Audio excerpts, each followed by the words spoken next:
Welcome to Skarn, a land fraught with peril, adventure, and most of all, change. Around every corner lies a forgotten civilization.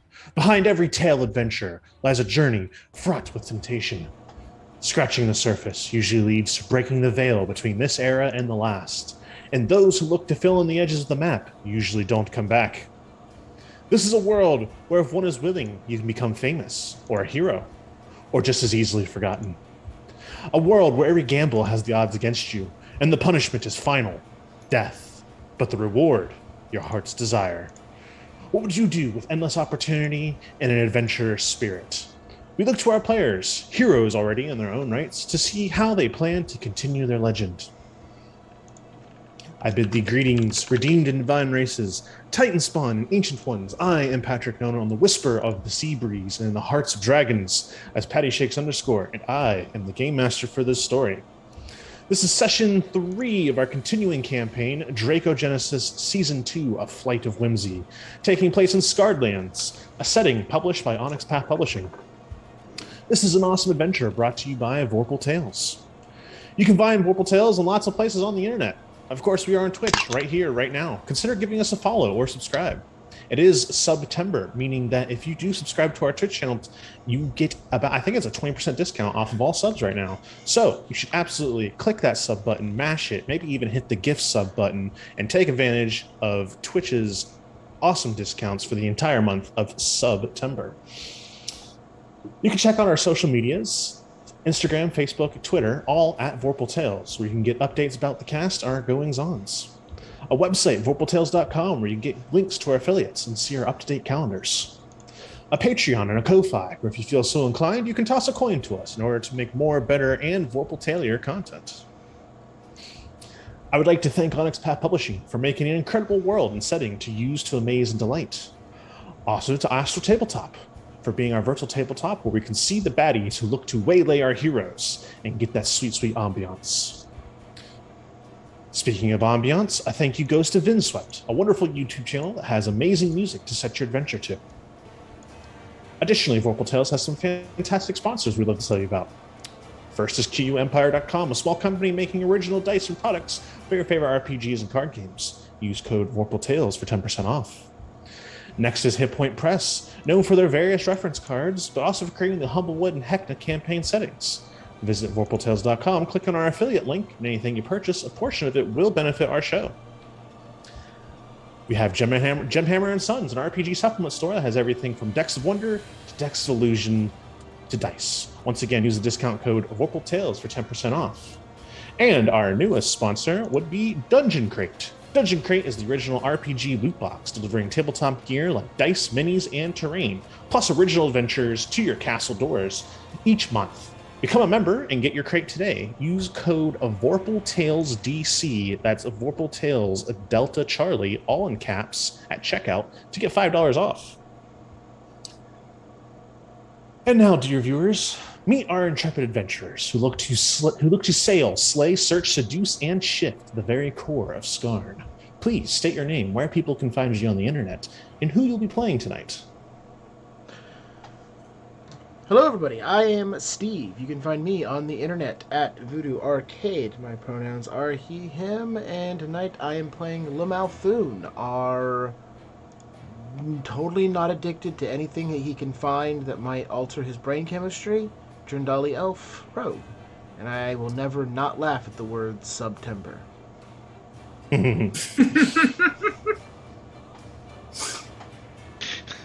On that note, I am John, otherwise known as J3 Billion. I'll be playing our Devok Eldritch Knight. Very, very bland. Not sure what to do with him just yet. We're still figuring it out. He's still figuring himself out.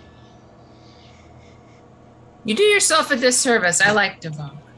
I'm Birdie. I'll be playing Seeker Pajat, a mysterious spellcaster. My pronouns are she, her, theirs are they, them, and I'm really excited to see where this goes. Me too, especially with September. You would be excited to see where that goes. I am an adult. I do adult things. Really? When?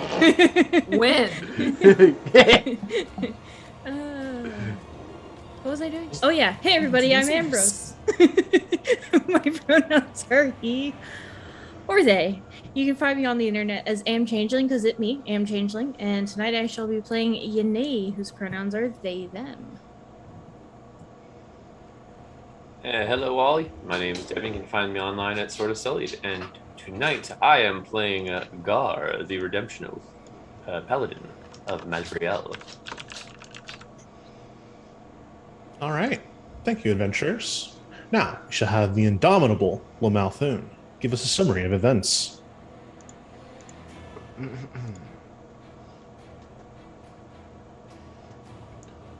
When last we played, we braved the open road.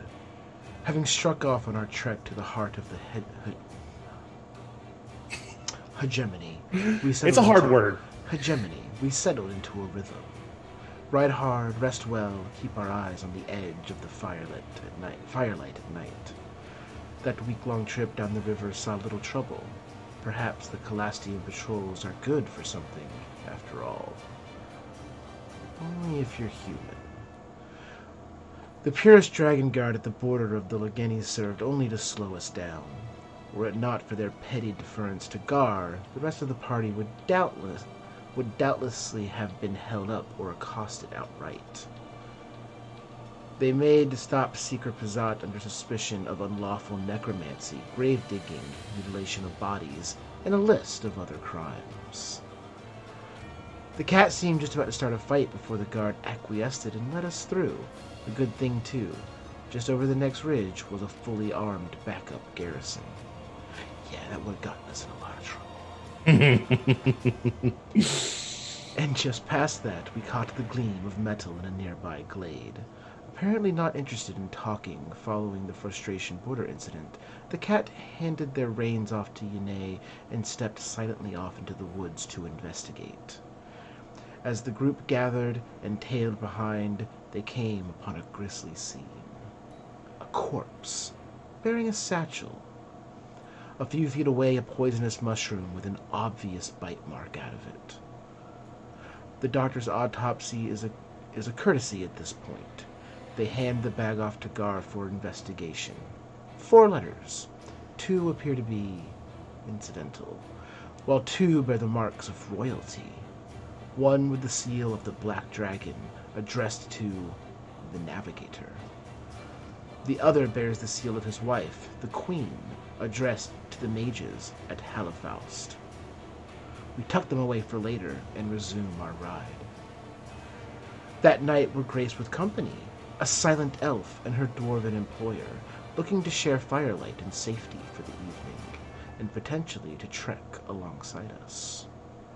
They quickly and freely admit to running a smuggling racket, which puts some of us on edge.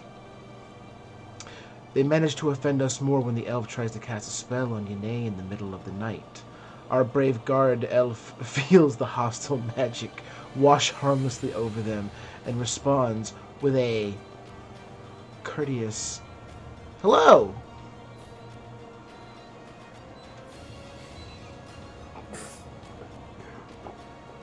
We all pause for a moment. Then the quite possibly the best response to someone sneaking up to you in the middle of the night and casting a spell on you. Leave me alone. I'm on the autism spectrum. It was so good. It was perfect Yanae too, because it's just like, Me too, bitch. You have no excuse. It was hello?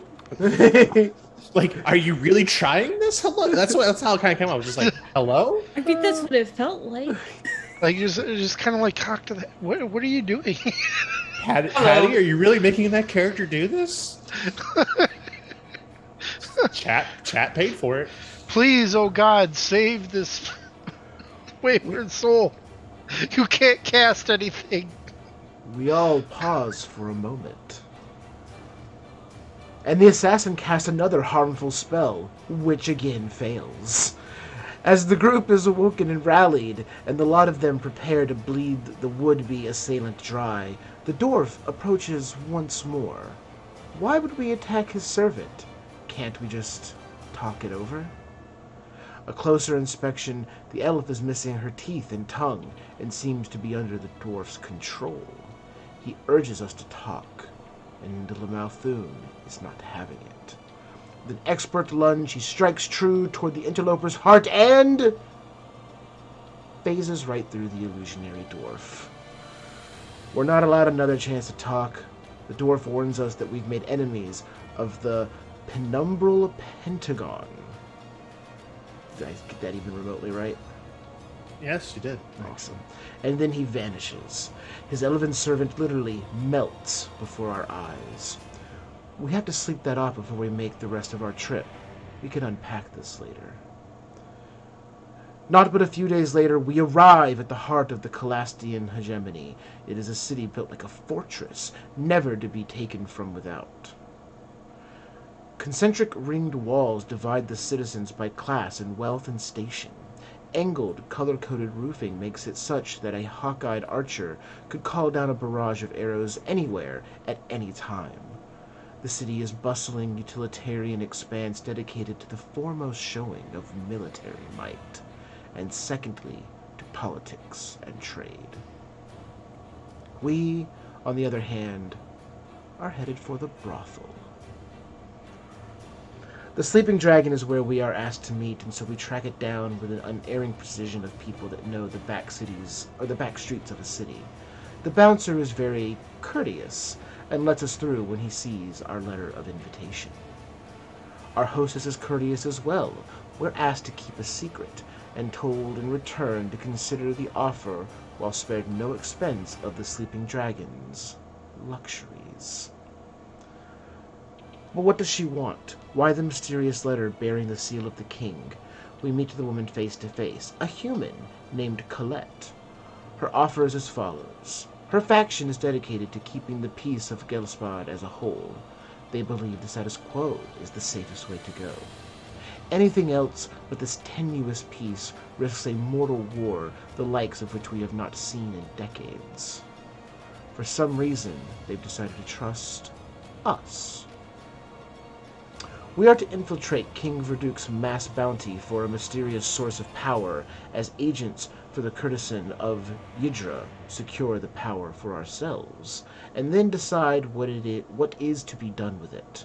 We, the heroes of Elysian, and their friends, are the only powerful and trustworthy people the faction could find on such short notice.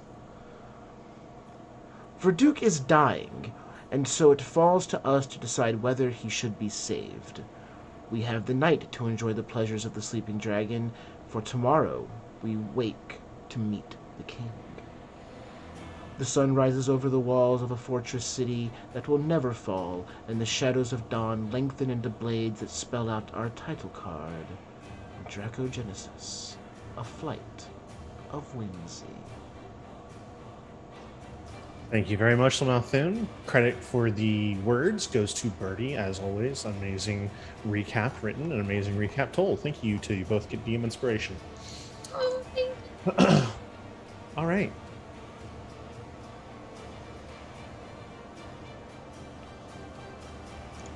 So yes, you are all in the Sleeping Dragon, having concluded your meeting with Colette, who tells you to please enjoy everything the Sleeping Dragon has to offer: room, board, food, entertainment, whatever it is you want will be provided for you at no expense of your own. So you leave the small chamber that you had descended into, all reappear back into the booth, Colette being the last one. Once all of you are in the booth, she seals the door behind her and then opens the curtain and kind of just gestures to all of you.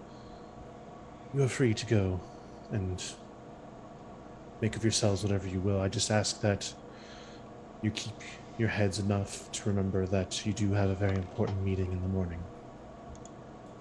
And she kind of just scoots out from around the kind of smallish table that's in the middle and turns back and faces all of you. Does a slight curtsy, bow, and goes back to handle the business as she does run this place.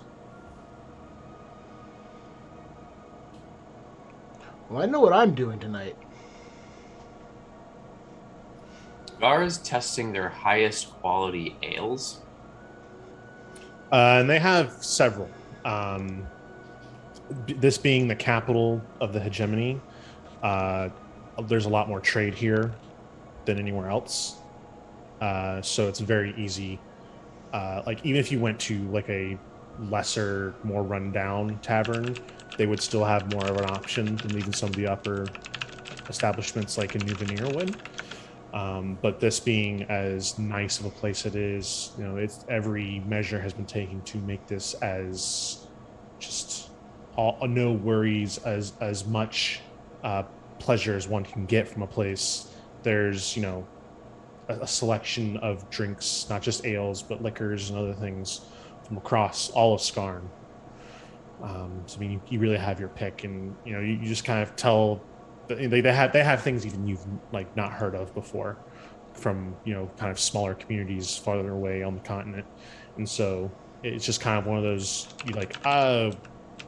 that one you point randomly to something on the menu, and you do that several more times. All of it is some of it does not quite fit your palate or your taste, as it is not designed for human consumption, but you power through those with the usual Gar-ness. Oh, and also, Gar's not taking full-size drinks here. He is actually tasting.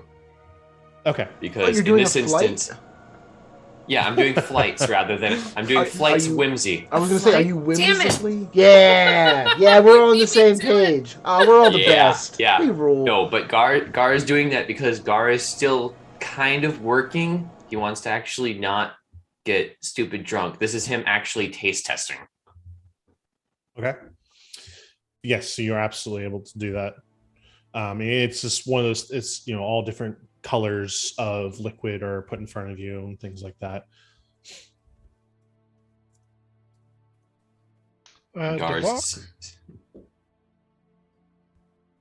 Just quick, in case there's anybody that actually he's going to be talking to the bartender the entire time, asking the entire time about it, if he knows about how to make it, because basically Gar's in this instance working up his brewing ability by taste testing things to see if he can make his stuff better. The bartender is very knowledgeable about the drinks themselves, but not so much their creation. It would be like kind of like you'll taste these kinds of flavors, and this is the general process of how it's made. But it would still be up to you to take that knowledge and that general stuff, and then you would have to experiment a lot when you got back something home. Very strange. He actually pulls out a small little book that he has and writes down information. Okay. Taking notes.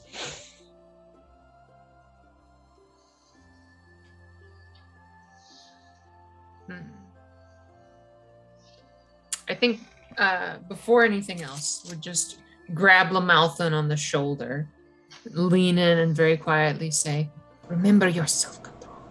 I am not going to cure you if you fuck up tonight."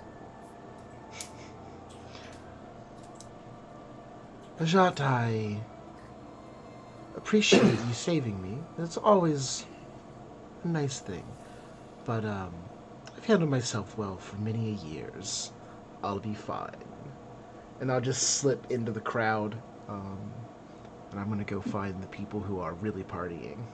Once he's out of earshot, they're going to mumble something like, "As your doctor, I cannot agree." I'm doing fine. Well, I have it under control. I promise. Define control. I want to talk to... Oh, God. Oh, no. I want to talk to whoever's probably not running the bar, because there's probably a bit of a party going on, but whoever's got information. Assuming that this place is tied to the courtesans of Idra, they probably have connections. And if they have connections, they have resources. And if they have resources, they can tell me where to find the stuff I need in the city. Basically using them for requisitions with regards to scrollery, magic bullshit, etc. I've been waiting till we got here for that one. Sure. So Lamalthun, for to find the type of partiers you're looking for, you can just give me a perception check to kind of scan the crowd, and you're using a kind of a trained eye here to look for the specific thing you're looking for. Secret Pajat, you can also give me the same perception check to kind of look for the people that are going to be your information dealers, your fixers. I got an 18. 23. Okay, both of you are going to be successful here. So, Malthin, like you see kind of, some younger people that are, clearly a little bit out of their mind, not out of control or anything like that, but they're very loopy and they're kind of hanging all over each other. And you can see where they just came from. One of the curtained off booths. This one is, the curtain is open, and they had just kind of, and when those people leave, the curtain stays open, and there's just there's a halfling and a human sitting there, and they just kind of are very lounged, laid back into their seats, but they're definitely scanning the crowd and seeing, if people are looking towards them, and they kind of give them the the wave over. And this happens several times, and each time someone steps away, they're kind of in the same headspace as the people you saw originally. Okay. Secret Pajat, you are so you kind of are looking for. You start immediately scanning the other workers here, whether they're dancers or bartenders or whatever it is, because you're looking for actual members of this society that you now know exists, and that's not just a name they chose, they are courtesans. So you start kind of scanning all of the employees, and you notice a couple that seem to be more they seem to be taking stock. They're the ones ticking off each beer that's served, and each time someone gets the equivalent of bottle service in Scarred Lands, or who's renting rooms, and they keep track of who's going into that room, who with, how long they're in there, things like that. You actually see one of them kind of go over to one of the doors, pull out a ring of keys, and just very kind of, without making any disruption, they very quickly unlock it, come in, and you just see that they come back out with someone by the scruff of the neck. They close the door again, and they very quickly strong arm them kind of to a side exit, and they disappear, and they come back alone. And they kind of look at the other person they've been working with, and they're just give them the nod, it's been handled. These definitely seem like kind of people that maybe if they're not in the society, they at least have a significant role in this establishment, which is heavily invested in the society. So they would probably be a good start. That's who I want to talk to then. May I? Okay. Absolutely. Sweep up, clean white robes, all done up, looking like I am not the kind of person that's supposed to be here. And then they've quietly, gone back to ticking off stock. They see they kind of sense you approach, and they look up and just can we help you? Looking down my nose at them. Yes. Colette sent me. I am to collect a couple of items for personal business. I would like your help. If Colette sent you, we would have known. And we definitely don't have anyone scheduled to collect things. Not collecting from you, I'm collecting for myself in her name. We are working together, and I wish to prepare. I will handle the expense, but I do not know this city, and I would like to know where to go. You see them kind of just look at you for a second, and they're they think okay, how plausible is this? And you see them actually take out a thin piece of wire or string, and they put one end kind of near their ear and the other near their mouth, they just kind of Radio the manager. pretty much, because they just go. And what was your name? Nimishara Pajat. Apparently, friend to the heroes of Elysian. We've been instructed that we can aid you in where you might be able to locate supplies you might be looking for. We keep very little on hand here, just in case the king deems it necessary to randomly search our establishment, but we can point you in the correct direction of friends of the courtesans. May I borrow a map? Absolutely. And they kind of just like, it's a large enough city that it'd be like one of those, it'd be like Walt Disney World where they just have like city maps, essentially. Like, I mean, because any visitors to this place, it's very easy to get lost. All the buildings look the same.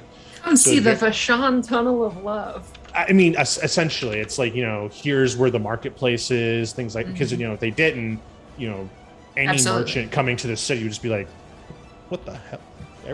Where the hell is anything? Everything looks the same here. So it's not like you have to go look for something and they have to hand draw something. It's just like, oh, yep, here's like one of our stack of 50. Here you go. Okay. Give it a good look over. Fold it up and into the robe it goes, and I give a stiff little bow, and I'm back off into the crowd for the time being. Okay. Malthus, would you like to approach your friends? I would. They're both still leaning back, just making like small conversation, nothing important or worth overhearing. And they see you approach, and they kind of stop talking, and both definitely give you their full attention. I will just walk right through their curtain and sit down at the table without saying anything. So, you know the deal? You don't look like one of our usuals. No, I'm just passing through town. Fair enough. All right, we're going to tell you how it works. You're going to put down 50 gold. We're going to put down a sack of equal weight. I'm going to pick up one of my sacks. You're going to pick up the other sack. And you walk away. 50. It's good shit.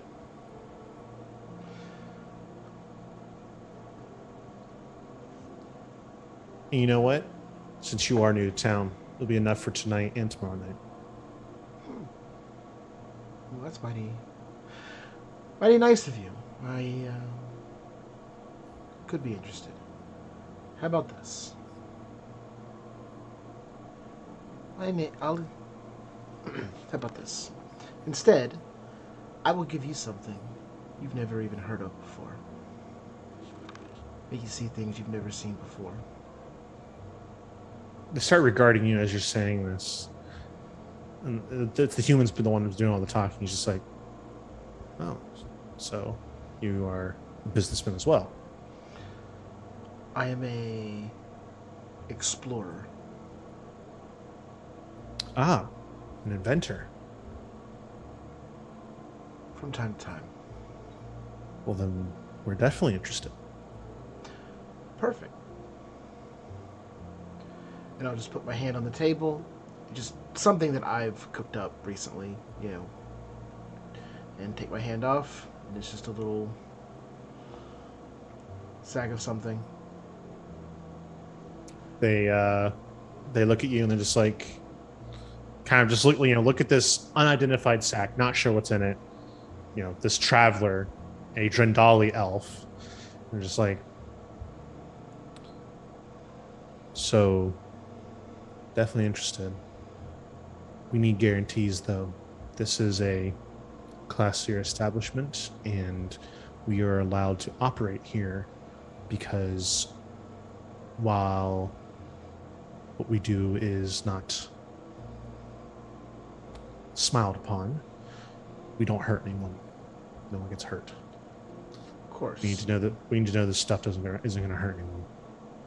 Okay. And they just keep looking at you. They're like, so we insist you try it. Oh, I'll try it if that's really what you want. But I think we both know that if you want guarantees, go be a banker.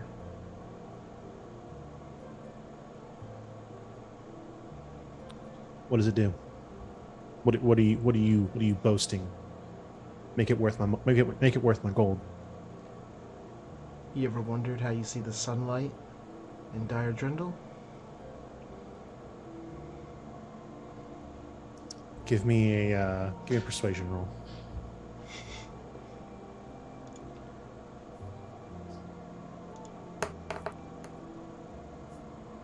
I'm gonna use that DM inspiration to try to ace the 6. How do you roll a d6 here?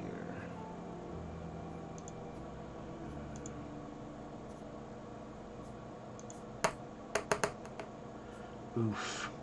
It's an 11. 11? Yeah. Look at it, they listen to your words. They're just like, okay.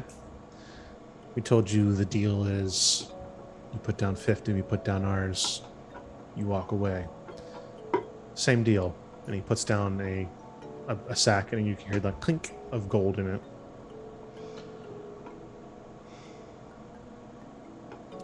Take whichever sack you want. So I can either take the money or his... So you can either take the money or you can take your supply back.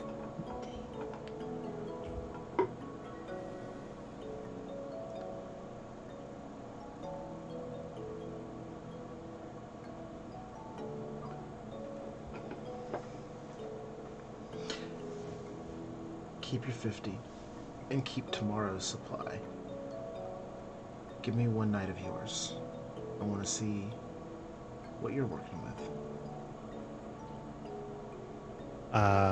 With a very just cool exchange, the sack they put down, the only way you could tell that it moves is there's a slight thump and there's no longer the sound of clinking. He goes, okay. Stretch, make the switch, stand up, tighten up. They take their bag back. There's no more sacks on the table. They just look at you and like, of course, if this turns out to be pretty good, we'll be in touch about future endeavors and collaborations. I stop and I look back before I go back through the tent. Oh, if you try that, I think your life changes dramatically. You're going to look at the entire world a very different way. And I will step through. Okay. You kind of do that thing where you can do that quick glance back to see what they're doing, and you see that he's kind of like fiddling with the drawstring of a leather pouch, and he just very like quickly opens it, and he kind of like you would like toss a card or something. He tosses it to the halfling, and you see them kind of turn around in their seat and then turn back. And you see their pupils start to dilate. Oh yeah.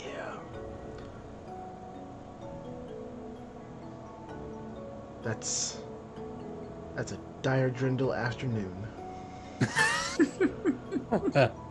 Drug deal complete. Check that off of Malthoon's bucket list. So I'm thinking a good way to kickstart my actual goal is to get the right combo of hallucinogens together where when people take it, they see a little bit more of their own personal inner divinity and maybe start questioning in the same way I did. So I'm thinking that might be where this plot line goes. That okay. One by one, if I can make a substance that puts people in my mindset, that might be how I can get some people on my side. don't think you have the correct ingredients yet, based on what they do. But we're getting there. We'll get there. We'll get there. All right, but that's me to you, kind of where I'm. Sure. We'll say the supply you gave them is just a really good trip, probably equal to what they've been selling. Okay. So that sounds good to me. Say, I've heard of viral marketing, never fungal marketing. The night starts to go on, and just kind of as you guys are walking around, talking to people, just kind of getting the feel of the road and a week's hard travel off of you. Just as you're walking around, you do see that at some point during the afternoon, a group of well-armed and armored individuals came in. They sat down. They share labs and they're drinking and things like that. They don't bear any sigils or markings to that they belong to any particular government or group of any kind. But you do notice that whenever anybody gets close to their table, they have this large scroll out on the table, and whenever anybody gets close, they have this big round wooden shield that they slide to cover the scroll, and then they kind of just stare, and whoever's close with them, wait for them to walk away, and then they move the shield, and they all kind of, get like cuddled together, and they've got their heads buried in whatever this scroll says. They seem very excited. They're like, whispering back and forth to one another, and they've all got like these big smiles on their faces.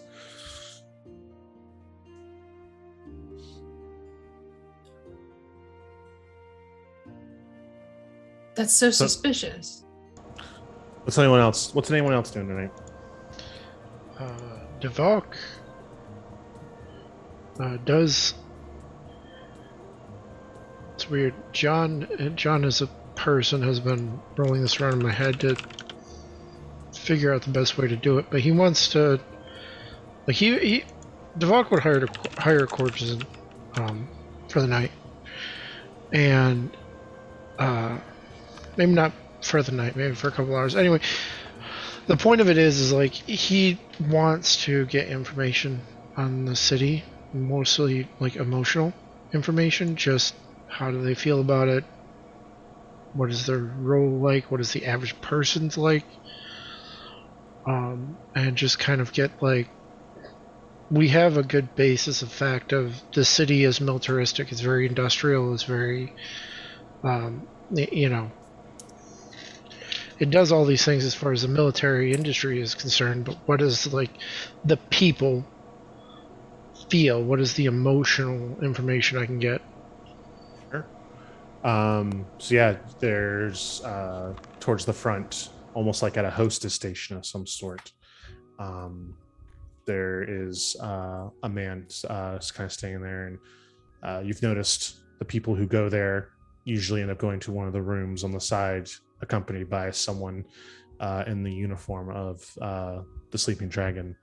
So you go and talk to him, and he's just like, yes, I was informed about you and your group by Colette herself, and of course, anything you decide is complimentary. Now, what can I interest you in? Male, female, non-conforming? Orc, human? You know what surprised me for tonight? I'm feeling a little adventurous.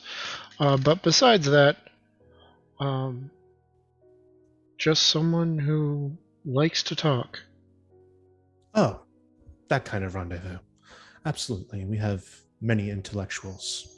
And he kind of like, he just has like this almost like catalog that he like, there's like a table of contents and an index and everything, kind of just, thumbs through, and he's like, yes. I think Ivar would be a good companion for you tonight. Please. And he opens up a chest, and there are several large brass keys that have number tags on them. and he pulls the one that has a 3 on it, and he hands it to you. And he's like, "Room 3, Ivar will be with you momentarily." Thank you. Of course, it is our pleasure. And he puts 10 gold on the counter. No, sir, please. It would be an insult to the courtesy of Colette. And he hands it back to you. Apologies. And it takes his gold. So you make your way over to the left side of the room that has all the doors.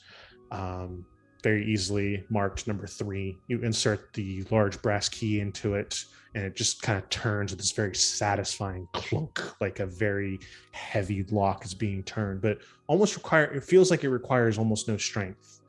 The door glides open very easily, and you shut it behind you.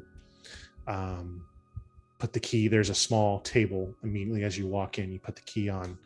And it's a rather simple room. It's just that small table, a very large, beautiful bed, silk sheets, several pillows. You sit on it. It's very probably definitely the most comfortable thing you've laid on in a very long time. Even staying at Gar's place or something like that.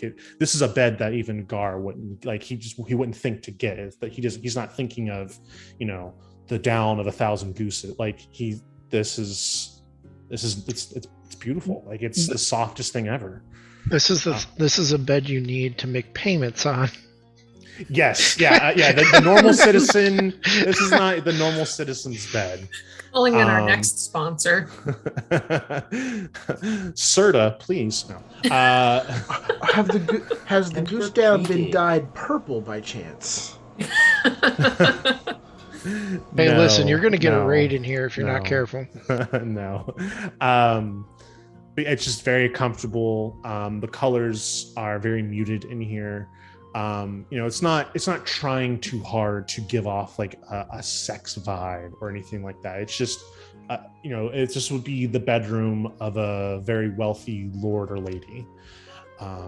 There's also a couple chairs, a table that has wine and bread and stuff on it, and then there's a kind of a lounge couch kind of thing. Momentarily, the door opens, and a very, very large man comes in. He's got completely shaved head. The eyes are very, very narrow, kind of wrinkled with a heavy brow, and he sits down at the couch, and he kind of just looks at you, and he's just like, I was told that you were looking for a conversation. I would be happy to oblige. Friend, what can we talk about? I wouldn't mind a drink. You want a drink? I want a drink. My pleasure. He actually walks over to the table, pours 2 glasses of wine, hands one to you. He takes one himself. He does not sip it though. He leaves it on the table. Of course. Thank you. Appreciate that. Tomorrow we have been asked to do, quite frankly, something that I'm very out of my depth with. I want to know more about the city. I want to know about its people. Vashon has a complicated history.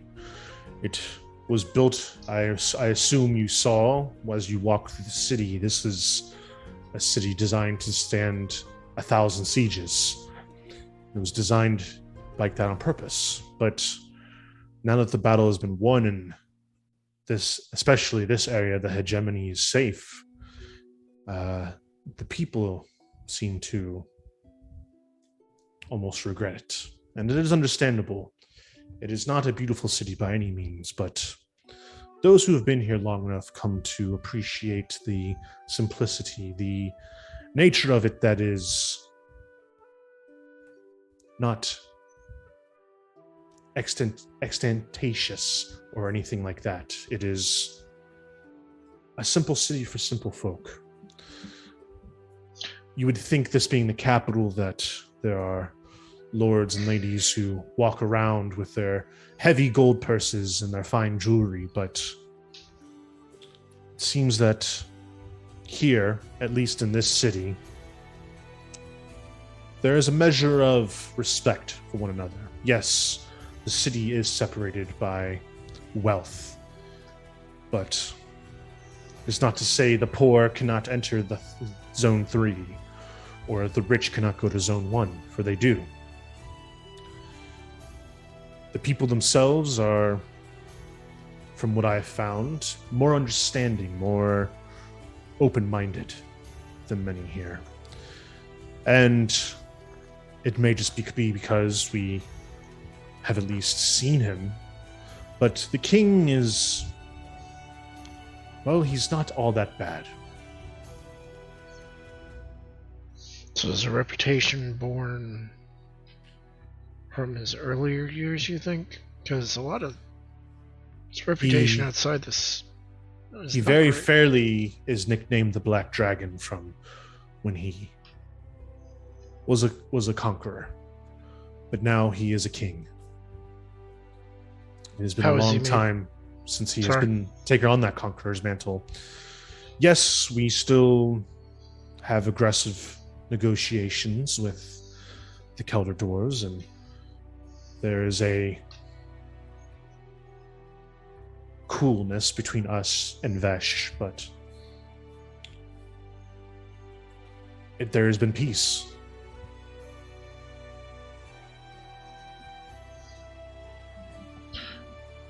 I want to ask a tough question here, but I hope you won't begrudge me for it. I have recently, myself, been confrontations, not a strong word, been in contact with individuals who are not agreeable to where I come from.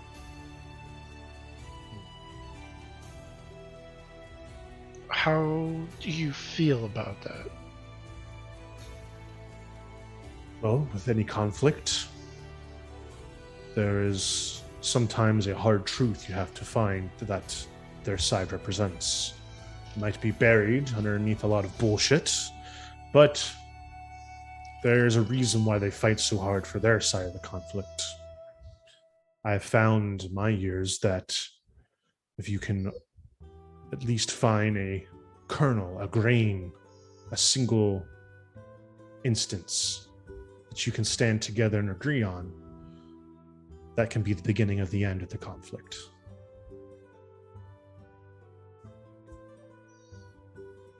I very much appreciate that.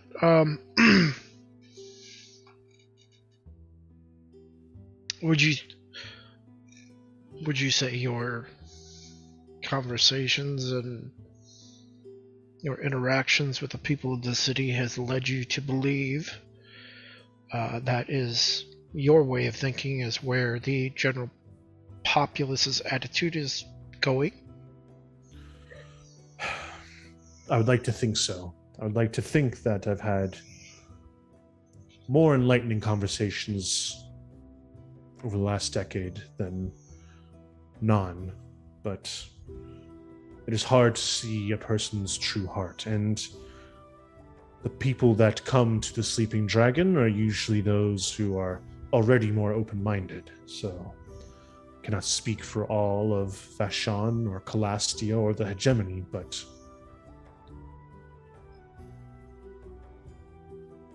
yes, I would hope. I pray it. You are an idealist at heart. I'd drink to that. And he has a sip of wine. And he will actually take a very small sip with you. And you are able to, engage him in similar conversation for as long as you want. Whenever you're done, he just he asks for the key back, and then you exit the room, and he returns both keys to the front. Okay. The night continues on. The group with the scroll on the table eventually rolls it up and puts it away. Gar, you're at the bar kind of trying all these different exotic drinks. And there's been a halfling kind of like on the opposite side of the bar who's been there as long as you. And once there's kind of that break where the middle of the bar kind of clears out momentarily, he kind of just like looks. He catches your eye and just like, hey. I'll just take whatever's left of my flight and just walk over and sit next to him. As soon as you plop down, he from underneath his cloak whirls out this smaller bottle, kind of about this big. It's bulbous, has no label on it, but where the cork would be is actually a metal of some sort. And you recognize that the glass that the bottle is not actually glass. It's some other material. You're not sure where it is. And he's just like, the name's Milo, and it's your lucky day. I see you've been trying all this safe stuff they've got here from across Gelspad. Well, let me tell you what. I have a very special liquor, not found in any bar. This is real moonshine. I call it, and he flips the bottles, and there's a very small etching of 2 wings. Winged Death. You want a shot? The death part got me.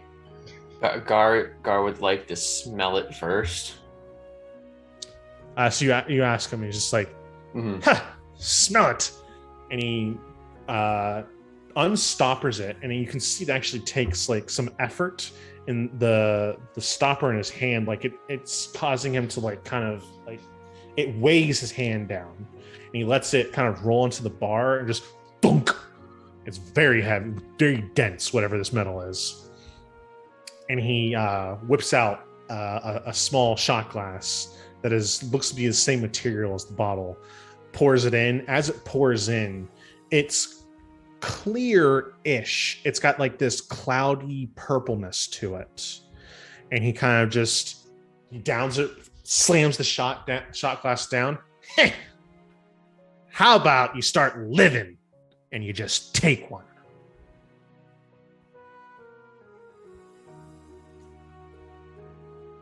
Gar thinks about it. How late is it into the night now? It's probably like 10 p.m., 10:30 p.m. Oh yeah, Gar's willing to take a shot. All right. It's early enough that Gar can get completely and utterly screwed up by this and wake up in the morning, he thinks. Okay. Give me a Constitution saving throw. Oh, thankfully, I get that +4 boost. Yes, thanks to being a level 6 paladin, I now have that wonderful +4 to all saves by being within 10 feet of myself. And that gives me a 22. 22. Okay. So you just throw it back, slam the shot glass down like he did. As you're holding it, it's kind of like this. You feel like you were touching something kind of slimy. And you realize that this glass is somehow enchanted, that it's not actually glass anymore. It's been kind of reverted to like a liquefied sand state almost. So it feels like very slow moving liquid that still keeps its form. You throw it back, put it down. That's kind of like distracting you for a second. And then the burning happens. And it's not like the burning of alcohol. It's like the burning of poison. And you're just like, oh God, what's happening? But you kind of just let it, you just let it wash over you. Hurts like the dickens. Don't let it show on your face though. The only sign in your face is just like a slight scrunching at the nose. The whole time Milo's looking at you. And once you kind of straighten your face, he's just like, huh. And that was pretty good. Another then. And he pours one for himself real quick, throws it back, slams it down. All right, And last one. He slides the bottle to you. I look at him and say, all right, last one. I got to work in the morning. Pour like a little bit more than a shot, and I down that. Okay, give me another Constitution saving throw. 20. Okay.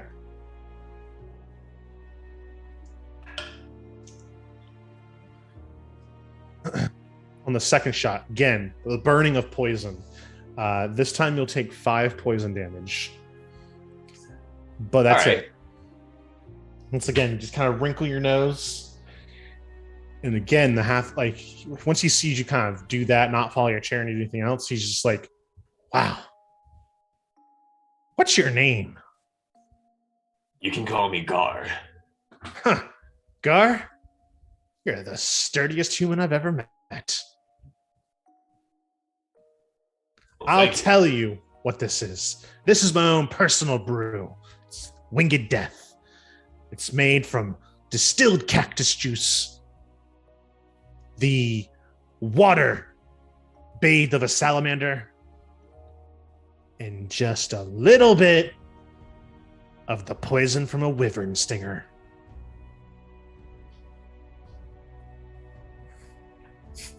That's what gives it its kick. Oh, so that's why it was so harsh. Nice. It's good shit, right? It is a hell of a lot more than I expected. Just as quickly as he kind of brought it out, he sweeps it back onto his cloak, and he's just like, and he's willing to be your drinking partner for the rest of the night if you'd like a drinking partner. Oh yes. Okay, and he kind of steers you through the vast selection of things that the Sleeping Dragon offers, and you successfully get to try all the most delicious items you've ever tasted in your life. His alcohol tastes like shit and potentially could kill you, but he does have a fine tongue for other people's alcohol. That I can see that, yeah.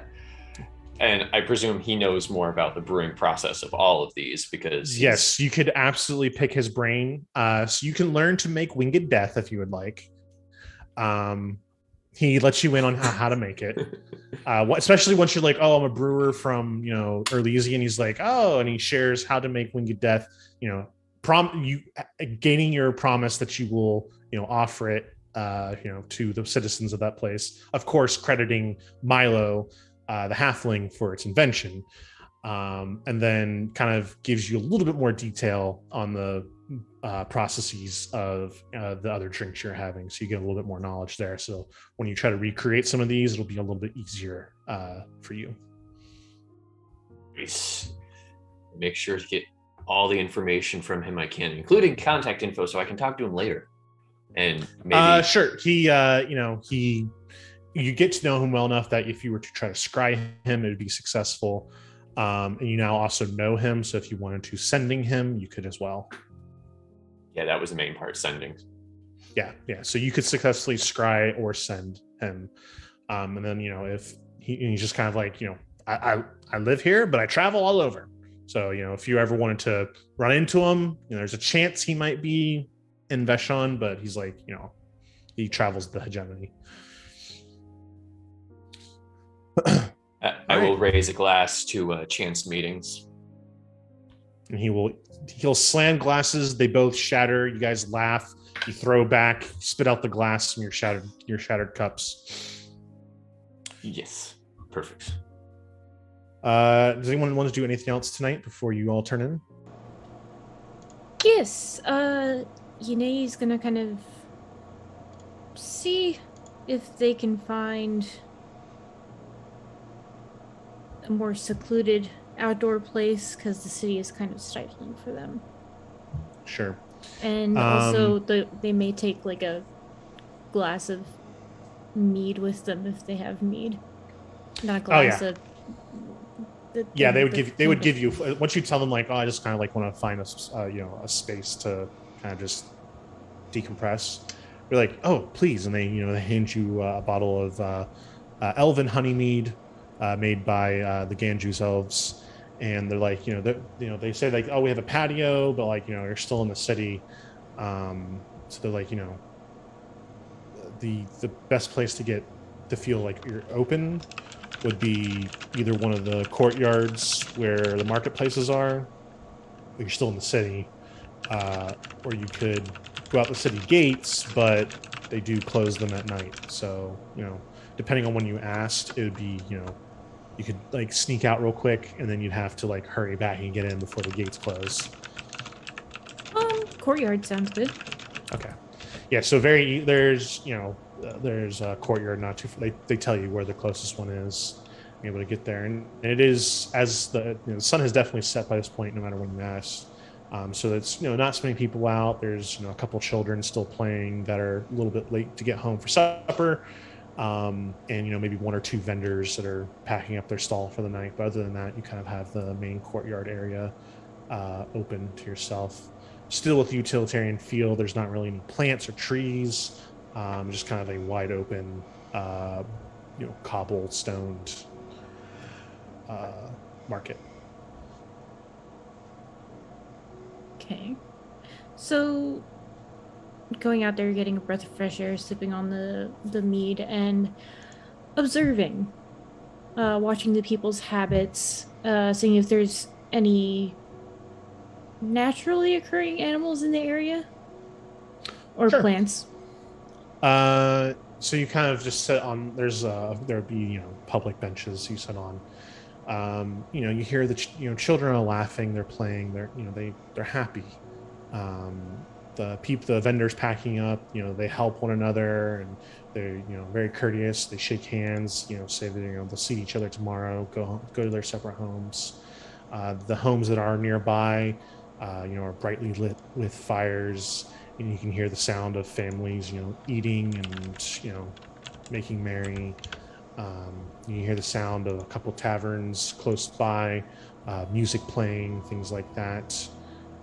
It is not the wailing and the moaning and the gnashing of teeth that a similar poorer district city might experience.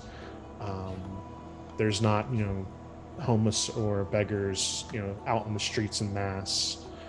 There's not orphans running around looking for crusts of bread. It's by the time nighttime truly comes, the streets are mostly empty.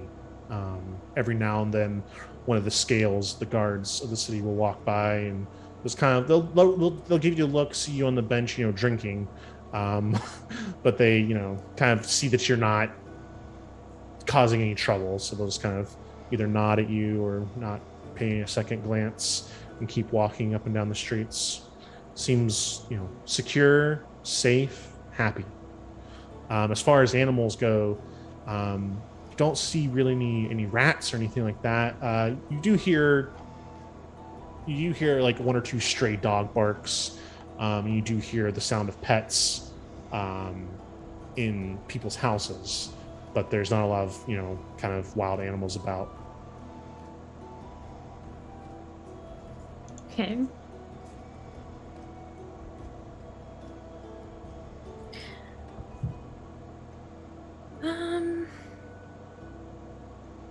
Yeah, Yunei will just take that moment to just kind of get their bearings before going back in the tavern. Tavern? You are kind of whatever. All names are appropriate. Tabrothin. You take that, and you kind of have that moment where you lean back on the bench and crane your neck back and look up in the sky. It is a very beautiful night. A touch of chill kind of creeps into your bones, and you kind of bundle yourself a little bit tighter. It's not freezing or anything like that, but fall is coming, and with it the cold. But it is a very beautiful night out. Autumn is arriving. Yes, very different stars here than you used to in the Hornsaw. You see, constellations you don't recognize here. Is there anything that I can roll to find out? What do you mean? Like, I don't know, like underground groups or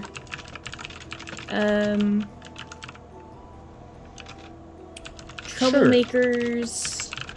Hey, give me a perception. Give me a perception check to kind of see or hear what you can see and hear. I rolled a 12 and my... Where is it? So plus 7. 19 total. 19 total? You know, you kind of have your ear out because, you know, in Erlesian, it wouldn't take long to hear the sound of a mugging or, you know, somebody starting up a gambling game or something else illegal going on. So as you're taking a moment to kind of look at the stars, the different constellations, and you have your ears just listening for that scream, that cry for help, it doesn't come. It seems that this is a relatively safe and secure city. But with that, you know that every city, especially one this big, is going to have its crime or its less than ideal activities going on. But to further pursue that, you'd think that you'd probably have to go back to the Sleeping Dragon. Places like that are probably where your illegal activities are going to take place. But out here, just kind of out in this marketplace in the middle of Zone 1, nothing. Seems like Vashon really is a well-governed, well-put-together city. Where is it? No, I'm just kidding. Dun, dun, dun. There is no war in Bossing Say. That's my first thought when you told us about the separate rings. Is there is no war in Bossing Say. I love when a metaphor is very, very visually obvious. But yes, do you make your way back to the Sleeping Dragon? Or do you just want to walk the streets? I think, may I join in on this one? Absolutely. I feel like Pajot would get that information and then not be interested in sticking around the brothel for much longer. So at some point, probably came back from a lap around the city, you know, sees Yane and silently stalks up behind them. And right as they stand, puts that clawed hand on their shoulder. Look. I don't suppose you are interested in getting into trouble tonight, Yane. It would be a very poor time for it. Oh no, not trouble. Oh, you scared me. Really? You didn't see me, but you were looking for something. What? Well, the city seems too... Quiet. Yeah, too quiet, too safe. It's well patrolled. What do you expect? Is it well patrolled or well threatened? Pajot leans down and then kind of, you know, shamelessly claws to the side of the face, guides Yane's gaze up to one of the higher tiers where there's an archer tower visible. They are the same thing.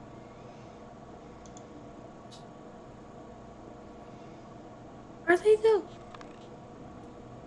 I'm interested as to what you think the difference might be. And then they step around and then look at the other part of the bench. May I join you?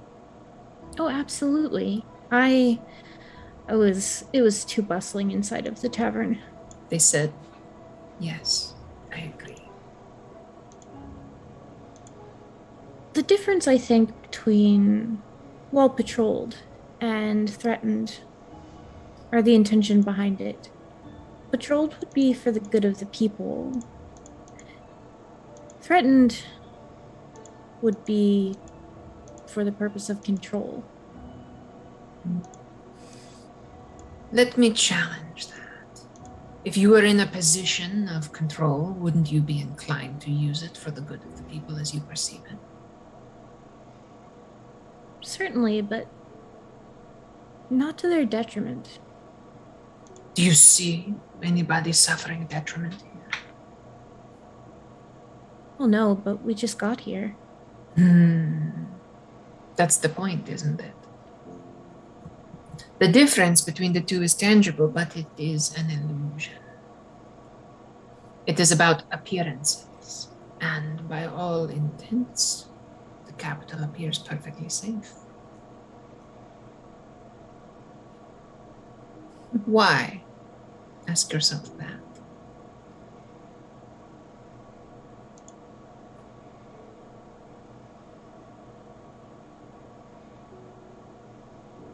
I'll have to think on it. Good. At the very least, out in the field, I can still do part of my job. I used to be a teacher, you know. Really? That's what the title means where I'm from. Seeker of scholarly truths.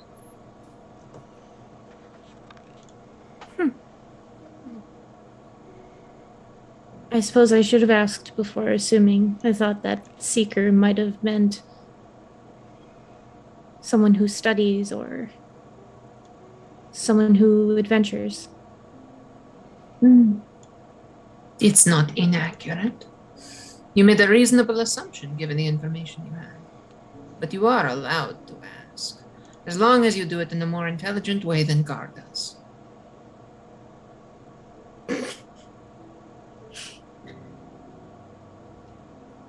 Understood. Why did you leave your position? You are allowed to ask. And they stand up and dust themselves off. And they give a little bow and leave.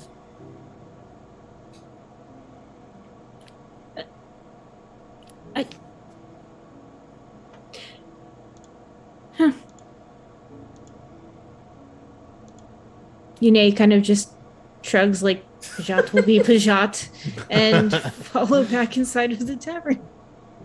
Okay. Unless there's anything else, you all are able to. You all have your own rooms, simple enough, but still also that simple luxuriousness is a common theme here. Yeah. The walls have a tapestry or very nice curtains of some kind. The bed is not the same quality as the bed you were on originally, Devok, but still a very nice quality. I do have a quick question, because I had an image in my head that might be incorrect. I kind of assumed this was, like, not as intense, but kind of like living on a military base. Like, are there, like, units that are, like... Oh, the city as a whole? Yeah, like, are there, like, between the patrols, and I'm sure the training of new guards, and, like, routine, like, is it, like... Is there just, like, steady presence of soldiers and, like, military people marching around and... So there's none in the Sleeping Dragon. Sure. None of the scales sleeping here, but Yune, when they come back, is able to tell you, it was one of those things where like a guard would go down an alley out of Yune's sight, and then a minute or two later, a new one would come by. Okay. Just and imagine you them do marching know walking through this like through the city, just like just being on a base, essentially. And you did notice that there were several barracks throughout the city.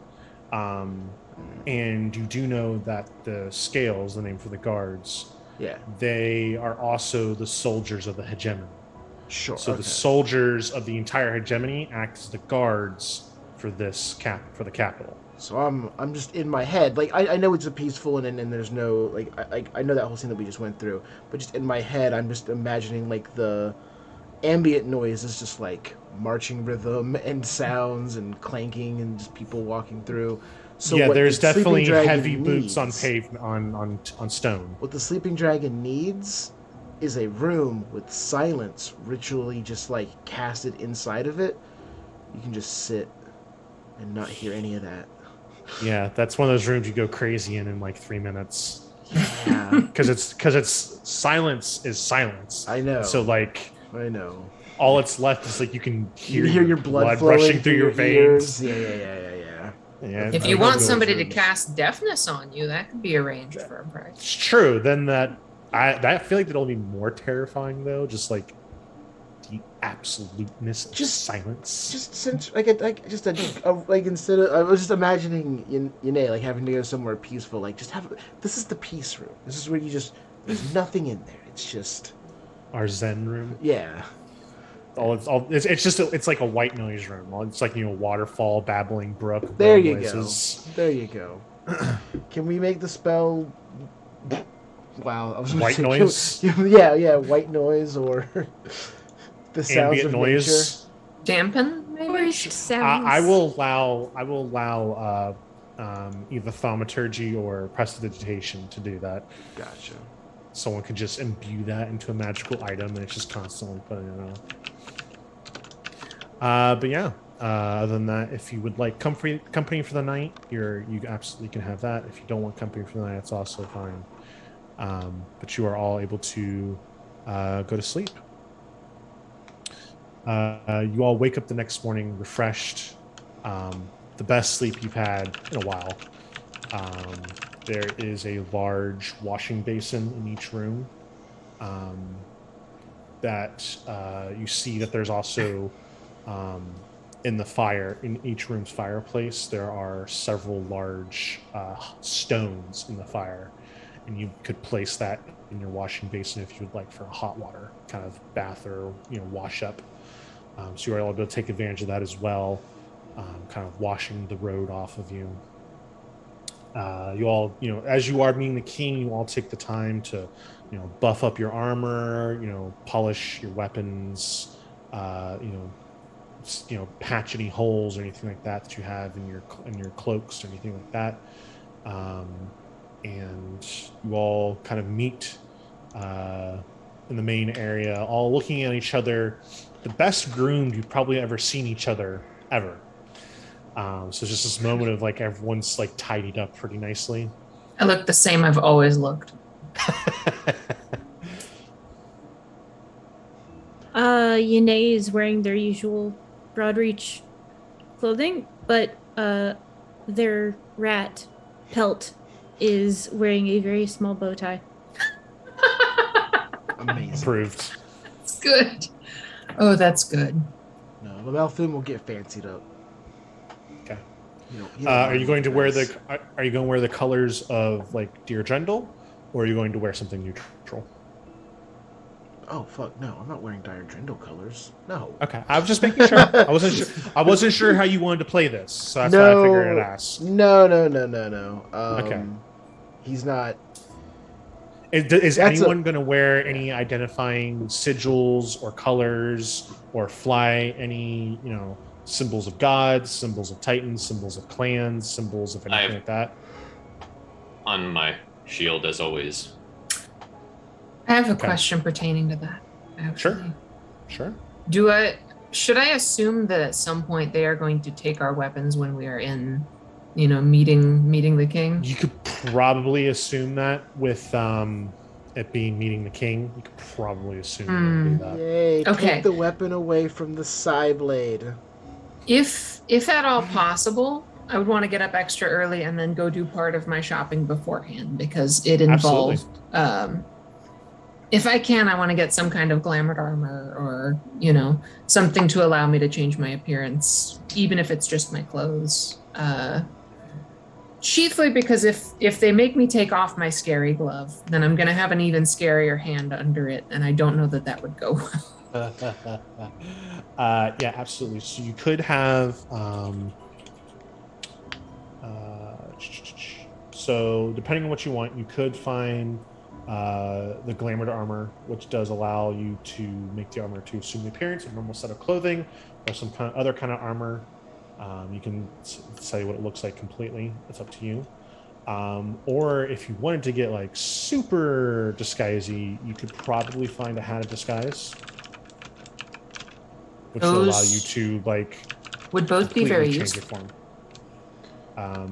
It's really just going to be a matter of price. Am I going to be able to afford either of them? I'm wondering. Hat of disguise, doable. You would probably be able to afford. I don't know. Well, how much gold do you have? Before I say if it's something you could barter for, or 3,600. Okay, a hat of disguise would be in your budget. The Glamoured Armor, you could try.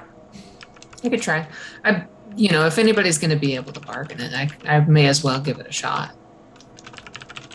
So you're going to try for the Glamoured Armor then first?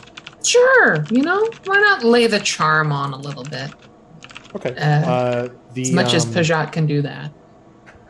The information you got points you to Inferno Alley. That is where all of the blacksmiths are gathered for the entire city. And it is correctly named Inferno Alley, as it is blisteringly hot here. People who come here are prepared for it. They wear very little clothing, and it's usually either cotton or silk. All the blacksmiths that are working here are bare minimum clothes. To sometimes some of them are just naked.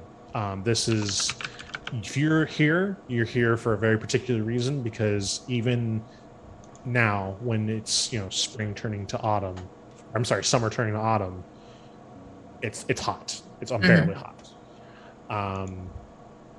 But you kind of skirt the edge of Inferno Alley, and there is an armor dealer there who deals in enchanted armors. And as you walk in, they just kind of nod their head at you, and they're in kind of this flowy silk top. It's white, it's translucent, and they just have this fan. And it doesn't help the heat. They are very large. They are a very fat person.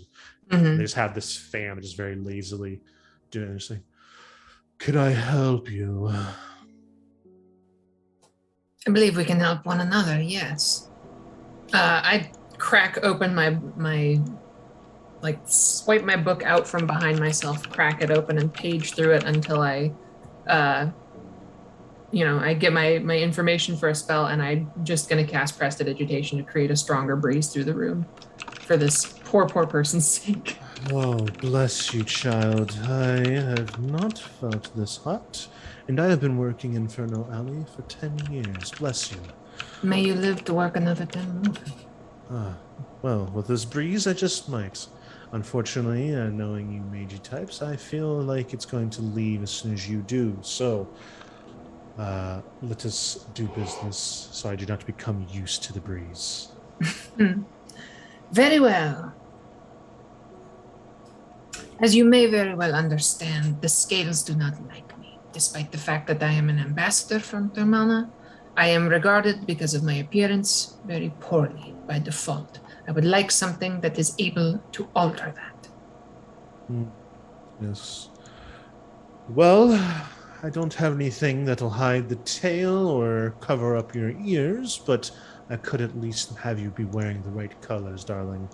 And they point over to a mannequin that has this armor that's on. The mannequin is kind of almost robotic in that it kind of swivels in place.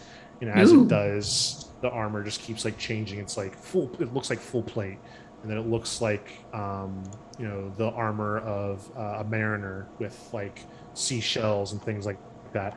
And it switches to it's made it completely out of diamond, and then it switches to very simple leather combat armor. That's cool. It's just that armor over there will take any shape you wish, even shapes that aren't of armor. Just give it a second, and 3 more rotations go by, and then it turns into the clothes a king might wear, with a large flowing cape. And bright purples and golds, and then it switches to just a pair of pants and a shirt. Mm-hmm. Just may I inspect it? By all means. I'm gonna detect, and then obviously I'm gonna look at the Glamoured Armor, and then I'm gonna sweep it casually over the person himself to see if there's any enchantments upon him. Sure. So you detect magic. That, of course, is giving off great magic of, I think it'd be enchantment magic probably, or probably illusion actually, of Armor of Gleaming. And then as you kind of sweep it over the the storekeep, you're not detecting any magic on them. There are several other items in the shop that give off magic, but coming off the storekeep themselves, nothing. Beautiful. Okay. And nothing responds visibly to my detecting magic? No, it's the way to detect magic work is it's through your eyesight, and Yep. things just kind of give off a glow. So I'm just curious if anything in the store was like, oh, they're casting a spell. No. Okay. And you seem to be the only customer in here as of right now. I'm, lift up a sleeve and look since over. It's so early. Yes. And your going offer for this? That fantastic piece of art. 5,000 gold pieces. It's beautiful. And I'm sure well worth it. I assume that, like most things in a city this size, you are amenable to let's not alternatives. play this game. Give me your counter. Look, this person. They take a second, take a breath. 3,000. And in return, when I am finished with my business with the king tomorrow, I will return and make this, and they give another little gust, permanent. Give me a persuasion check. I will. I will give you a persuasion check. I am so persuasive. Just you wait. I'm ready for it. 25. 25. They think about it, and you see them. They've made the decision already, but they want to make you sweat, you really earned it. So they wait a couple seconds more, and they're just like, "You will pay the gold now as a deposit, in case you can't follow through on your promise. But gods, if you can make this breeze permanent, sure, it's a deal." Pay the gold now as a deposit, as in pay 5,000 now as a deposit? We'll pay the 3,000 you offered now. Absolutely. And then come back for the breeze, so that at least they're getting something in case you don't follow through. Of course, as is only fair. It's a beautiful piece of work. They're carefully count out gold gems, mark it down on their own little checkbook, and then once everything's levered, you may count it yourself. I am here if you prefer. Oh gods, no! That would be so much more effort than I'm willing to give. All right. On you go. Be sure to close the door quickly on your way out. Don't let out any of the cooler, and I say that loosely, air. Very well. I will take my armor and leave, and that will have to do for now. Excellent. So you may have armor of gleaming, and it can be any type of armor you would like, from regular leather to full plate if you really want. Beautiful. Thank you. No problem. Okay. Is that the only errand you wanted to run before leaving with everybody? Meet back with everybody else, attune the damn thing, and then I'm going to, turn it into something presentable in city colors. Okay. So the colors of Vashon. Mm-hmm. Okay. And then so colors of Vashon, neutral for Lamalthun, Gar's proudly displaying Madriel. Devok or Yune, are you displaying any sigils or colors or anything of that nature, whether it be of your own people or somebody else? Yeah, actually, it wouldn't be ostentatious or overt Devok. That's not Devok style. Sure. But his normal travel vest is usually just a regular, just tan, very utilitarian, very it's for travel.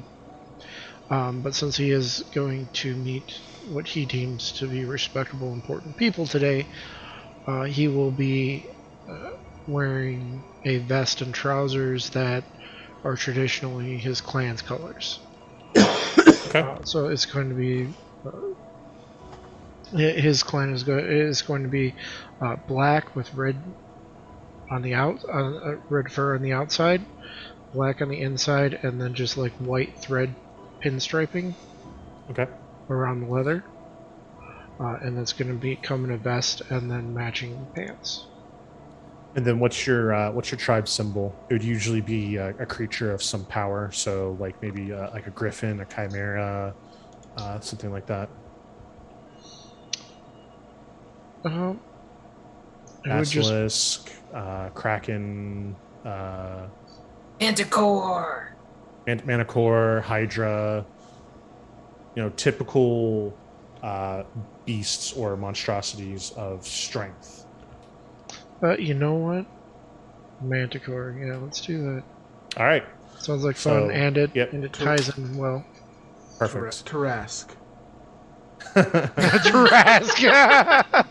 Don't know about that. That would not be something people know about.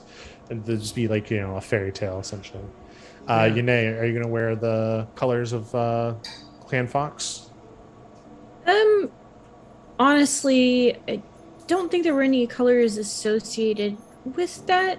However, they would have their face markings and their forest attire. Okay. All right. Dressed as such, to the nines, ready to see the king, you all make your way through the city towards the palace, and we will take a short break.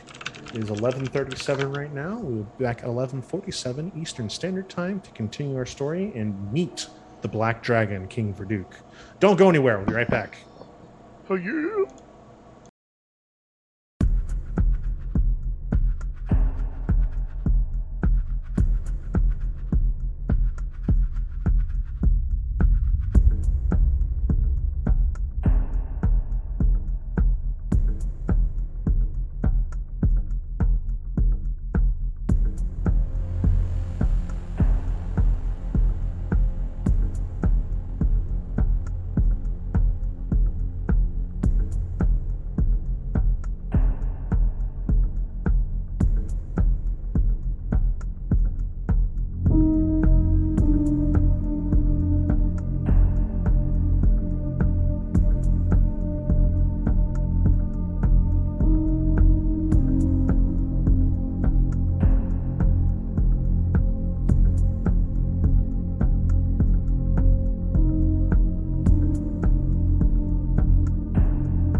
Everyone, and welcome back to Dracogenesis, Season 2 of Flight of Whimsy. Excuse the cameras, they'll be fixed momentarily. Our heroes are on their way to the palace where King Verduke and Queen Belida are. As you travel through the city, you make it to Zone 3. There are guards at the wall to this area, but you're not questioned as you move through.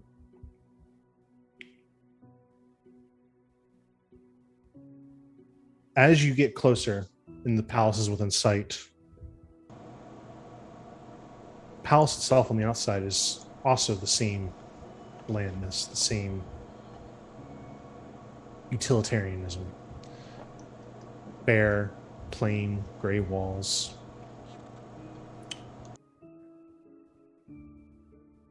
You are all kind of, it is a very large building, and you start to you're taking it in, as you're all looking at it, making your way. Pajat, somebody bumps into you. Coming from the other direction? Coming from, like, you guys are walking towards the palace. Mm-hmm. This person is coming from that direction and bumps into you. Just the anytime reflex when Pajat's in a city is that hand whips out and grabs the arm. And then they turn. As you go grab the arm, it kind of passes through the arm to nothing. And standing there is a woman. Hold on, let me see if you can maybe... Yep, perfect. Who looks like this. And I'd like to thank Hit Point Press for making this character. This is part of their Big Bad collection. Well, I like her already. Well, shit, way to... Wow, that's a sentence you just said. Pajat fixes this lady with the "you obviously did this" stare, and then says, "My apologies."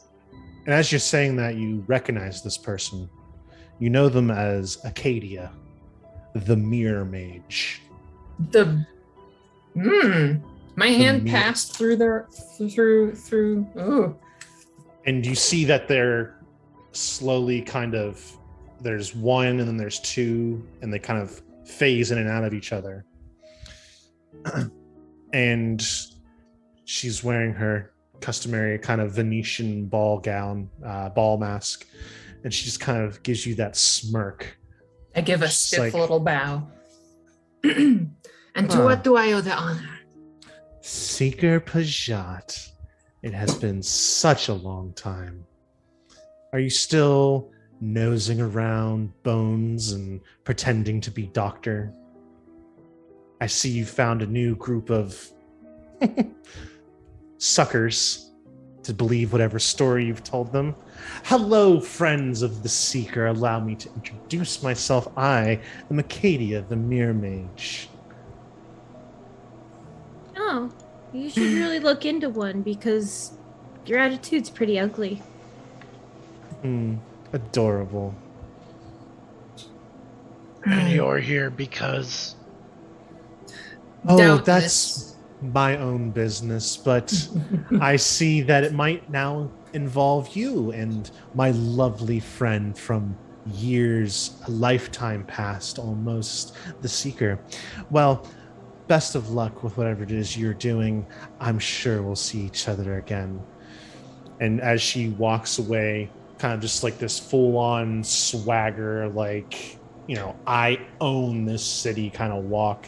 Once again, as she's walking, like she's phasing, like there's 1, 2, 3 of her, and they keep like going back inside of each other. Bar is just staring at Seeker when she walks away. All right, who the hell and why do you keep on having horrible people from your past remember you on our trip?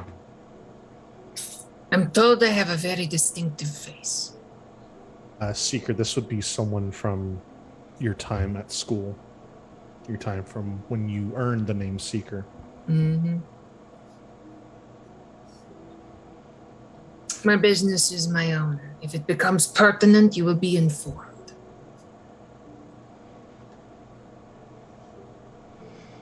Just don't get us killed. Are you worried about that one?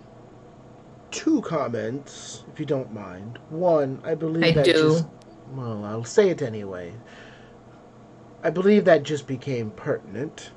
But at the same time, Gar, we all have pasts. I'm sure there's any number of devotees that are probably searching for you for answers after nights of celebration. Yeah, they're not going to come and tell us things like, oh, now it's your group's problem. You're going to all get killed by me, or, something of that form. Seriously, we've had No, but I am twice now on this trip. No, but I am People waiting have for, looked at Pija. I am waiting for the day though that we get dropped off with your offspring. And then that will be the group's problem. Oh, snap. That would be Madriel's fault, not mine. Goddess of life and whatnot. As these two are going at it, I'm gonna tap my staff against the ground and whip my head around. If you must know, Acadia is bearing a grudge because I was the only person to outsmart her years ago. She does not like me because I do not fall for her tricks, and she has many of them. I do not intend to fall for them again. I do not intend to feed you to them. Acadia will not be your problem unless she chooses to make herself my problem, and I fail to handle that. I will not fail to handle that. Keep further comments to yourself. Understood. All right. I was just going to say I don't mind breaking a mirror. I don't believe in bad luck. The sentiment is appreciated. Okay. And then I'm gonna flip to the horrible green and yellow of Hallowfast Mage instead. Yeah, it is a horrible color combination. Just a lighter green and then that electric yellow color. It's just yeah, it's bad. I think you're describing the Viper colors from the XFL last year. Pretty close. It's not as neat, but the green is not that dark of a green. It's even a little bit lighter. To be fair, those were some. I look like a lemon lime dipshit. Yeah.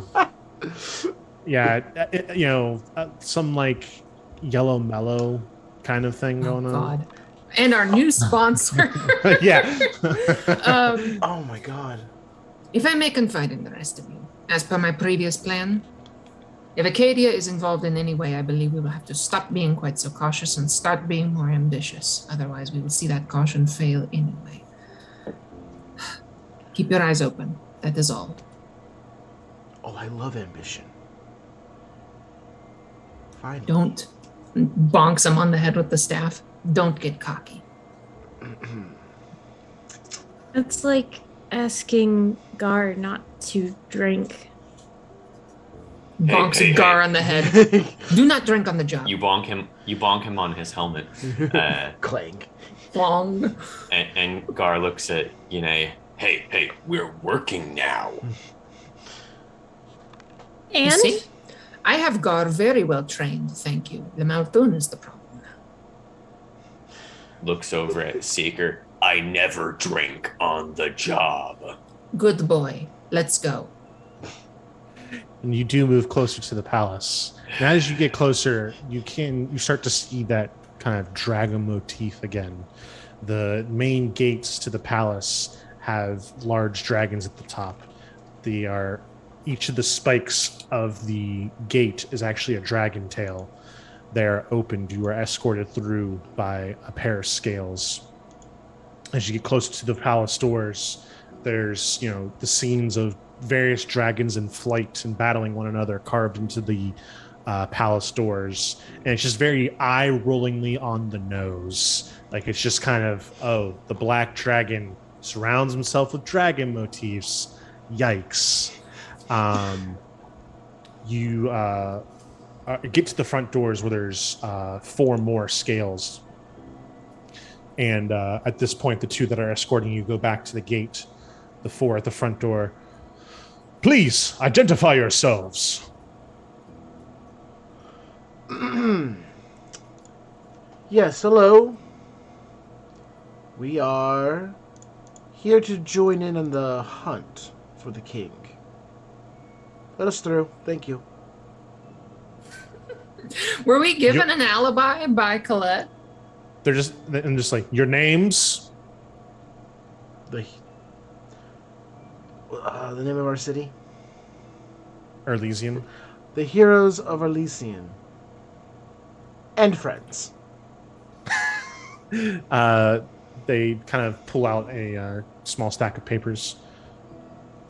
They count you up, and they're just like, very well, you may enter.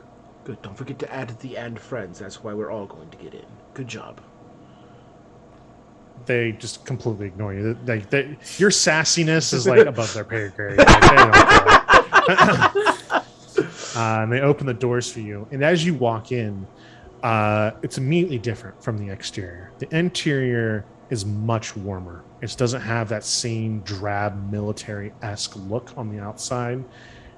There's actually like flowers everywhere. Oh my. It kind of gives you this very cozy outdoor wilderness cabin kind of feel, where it's just wood and there's a warm fire waiting for you. And you look around, there's none of the dragon motif. There's no, wings silhouetted into the door frames, or, claws for the doorknobs or anything like that. Anything piney going on here? Piney pine trees? I mean, there's smell. it's not so much smells of that, but there is a lot of wood being used. All the furniture seems to be wood. There's wondering if there's like the queen's motif, because I remember her sigil was 3 pine trees. Yes.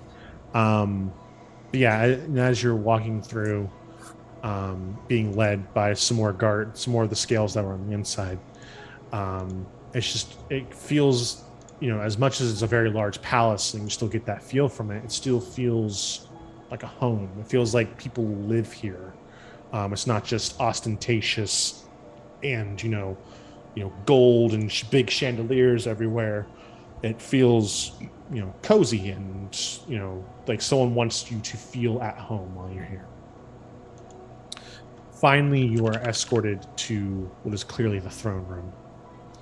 The scales that have been escorting you, they motion to the guards at the door. Guards at the door bang their spears into the ground. The doors open of their almost seemingly of their own accord, and you walk into the throne room of Vashon of the Celestian Hegemony. King Verduke and Queen Galita are both there. And the first things you notice are the thrones they're sitting on. Verduke's throne is made of dragon bone and is the stereotypical conqueror-esque build. There are bones coming out of every part of it. There are where your legs are on the throne is the maw of a dragon that looks to be spewing fire, and the glasswork on it makes it look almost as if the dragon is alive and is actually spraying the fire. Whereas the queen's throne is much different. It is wooden, made of pine. All kinds of runes are carved into it. Druidic symbols of very different kinds. It seems as if it is less throne and more arcane channeling device of some sort. Oh. There are like alchemical and other components that are built into it. It almost seems alive. There's moss growing on it. And there seems to be both legitimate kind of fungus and things like that growing on it, as well as things a huckster might sell. There are random amulets dangling from the arm pieces. There looks to be like a petrified snake kind of embedded into the throne. It's this mishmash of both credible and dubious magics. And then you notice the people sitting on the thrones. Verduke looks regal, handsome. He has a fatherly face with surprisingly kind eyes. He looks like he's only in his 50s or so, except for the pure, shocking white hair and beard. He's extremely fit. He could still be a soldier on the front lines if he wanted. He wears finely crafted but simple clothes. They fit him well. On his hip is a long sword. On his crown seems to be just simple iron. No carvings of any kind made into it. Just a rudimentary iron circlet. Galita is beautiful but alien. She is human, but her features just seem a little off. Her cheeks are a little too hollow. Her chin is a little too pointed. Her limbs are a little too long, giving her this otherworldly appearance. Her skin is almost translucent. And her crown on her head seems like it's heavy, like it's sinking into her head through her hair. And it looks like a tiara. It is made of gold, and all along it are encrusted black gems. As you walk forward, it is announced, "The heroes of Elysian bow before your King Verduc and his wife, Queen Galita."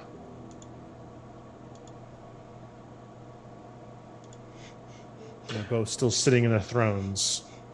And there's that awkward moment where, like, you guys are all kind of looking at each other, especially, like, Malfoon and Pajant. Those of you, I'm sure, would not want to.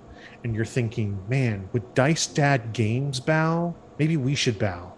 No, Dice Dad Games would never bow, as they are Dice Dad raiders. Games never bow. I do the absolute bare minimum. Well, before you can even do that, Verduc springs to his feet. Please, please, none of that. I might be king, but I do not need those under my rule to bow. I might be ruler, but I am not above you. Stand. Gar, who is going to willingly take a knee, will then instead just do like the, thank you bow instead. Probably standing next to Yane, and you just hear the death grip of that claw on the staff, because that gesture pissed them off a lot more than asking to bow. But Seeker's got the straight face about it. Thank you for all the follows, Oh my you wonderful gosh. people. Dice Dad Games with the rate of 12 and all of the follows. Thank you all so much. We are meeting the king of The Celestian hegemony, King Verduc, the Black Dragon. for the very first time. The king of spooky will. Yes. With that Spookiest of woos. Thank you all. Do we want to do a quick, for the new viewers, do we want to do a quick just rundown of who everyone's playing? Just name and Sure. build? Yeah, real quick? Steve. Hello everybody, I'm Steve. I am playing Malfoon, a Drindali elf rogue. Ambrose. Me, hey everybody, I'm Ambrose. My pronouns are he or they, and I am playing Yane, whose pronouns are they, them, and Yane has a cute little friend named Pelt. I'm a broad reach elf, by the way. Yes, Rogue Ranger combination. Devin. Hi all, I am Devin. You can find me online at Source Solid. I am tonight Gar, the Redemption Oath Paladin, the only human of the group, and trying not to get killed because everyone else is going to do something stupid. John. I am John, otherwise known as Devok for this game, and I'll be playing our resident Eldritch Knight. And you're an orc, correct? Absolutely. And Birdie. Friends, my name is Birdie, she, her pronouns. I'm playing Seeker Pajat, a doctor and a Manticora warlock that's trying very hard not to appear like a warlock.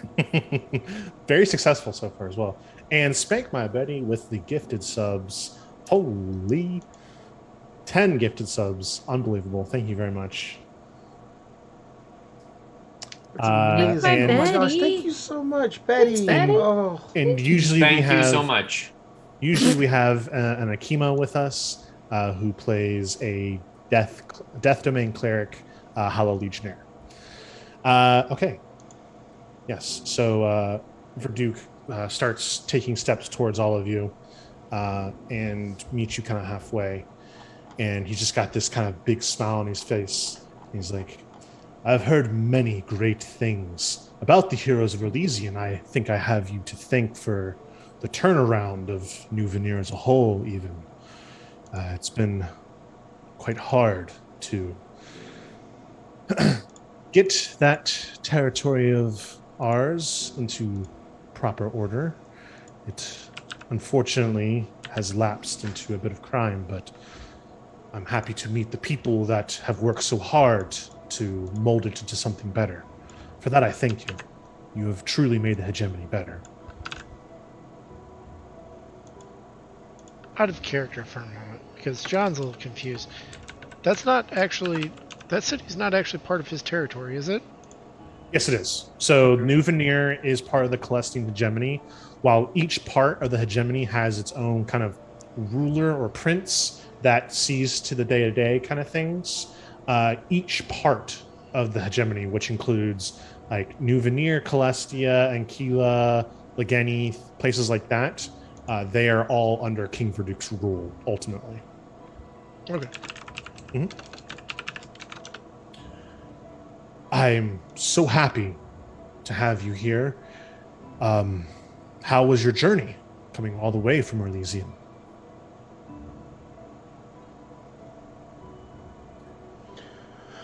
Oh, Brought it was with less peril than there could have been. Good. So the roads were safe? I'm going to quietly whisper in Yene's ear. Do you think this is a wise time to address the discrimination that these gods often show? See, why not? Very well. Our journey was safe, King Verduke. Good. And at every I'm very turn, happy to your hear that. troops discriminated against myself and my colleagues, excepting Gar. Legeni is out of hand, and the human supremacy of your kingdom is insulting at best and deadly at worst. There's just this silence that washes over the throne room. There's several guards in here, a couple other important higher ups, and then the queen herself. And it's just that moment of like everyone's looking at the king to see his reaction. I second what Seeker Pajot has said. He looks at the Seeker and he looks at Yune. You're right.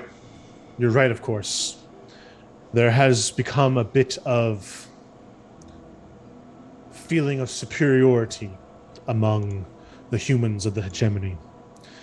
And I apologize for that. I apologize for the hardships you faced on the road here. It is not right. It is born of the uniting of this land. While it was a good thing and makes the hegemony stronger as a whole, this area is predominantly human. And since this is a human empire now, people think that they're the superior. That is not true. We have much to learn, much to gather, much to exchange with our other cultures that border us. Why, just the other day, and he looks at Lamalthus as he's saying this, just the other day I was talking to a emissary from Dear Drendel as far as forming a formal alliance, a formal trade agreement between our two peoples. We have a common disagreement with the Kelder Dwarves currently, and I thought perhaps an open hand of friendship would be a good way to settle that dispute. I look right back at him and I kind of just stare down at my armor and my non-dire Drindle commissioned sword. Yep. And I just kind of look up, and exactly why do you think I care about that at all? Well, it's just the loyalty of your people is so well known that so few of you leave. You're not referring That to the loyalty of my people. You're referring to the loyalty of the God King, the insane man that sits on the throne. insane might be a bit of a strong word. I have found his negotiations to be uncommon, but acceptable. And he very quickly wheels to Gar. Ah, a knight of Madriel. Good company. A reason I can see why Erlesian has fallen under good orders now. Looks at Yane, and I promise that from your home of the Broadreach to here, soon a feeling of mutual respect for all of our peoples will flow throughout the land. And you hear him say these words, and he means what he's saying. He seems truly genuine about, he like when he said he was sorry, like it felt like he was sorry. And when he didn't call it the horn saw. Yes, he made very careful note to say the Broadreach. He seems to legitimately feel these things. And he looks at Devok and he says, "Ah, the tribe of the Manticore. Powerful one." Quick question. Surprise. Didn't we meet, like, the four of us? Didn't we meet him last time? No, you meant Prince Erlis, who was the leader of New Veneer. Okay. Yes, that's who you meant last season. Okay. Mm-hmm. And he sees the shock on your face, Devok, at knowing, you're recognizing because your sigil's kind of like not obvious, just by recognizing your colors, he was able to pick that out. And he's like, I wouldn't be very much of a leader of the largest nation on Gelspad if I didn't know the governments and the people of the rest of the land, would I? I am surprised that you know of my clan. I've had the privilege of meeting with Chief Loktok. He is a survivor, yes. I guess and I should not be surprised, I suppose, seeing as you are a leader of a country.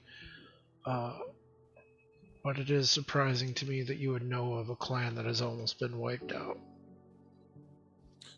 I'm sorry to hear that has befallen your clan. I knew at one point you were one of the strongest of the desert, so it pains my heart to hear that has befallen you. I hope that your tribe would feel welcome enough and safe enough to reach out to me for aid if they need it. I do appreciate that. Please pass word to your family that the king of the hegemony would be more than happy to assist them. Thank you, I will do that. And he just kind of, he stiffens up at the word of family, and he's like, alright, thank you. Well, please, come. And he motions you back towards where the thrones were, in a side table kind of off from there, where there is drink and food. And he motions for you all to sit. Galita gets up, comes over to him, whispers something in his ear, and he's just like, if you'll excuse the queen, she has other matters to attend to. When she steps over and as she's turning away, hold out my hand, look to the queen and beckon her over to me, just to see. She looks at you, recognizes the colors, but she's just like, if you'll excuse me, I have things to do.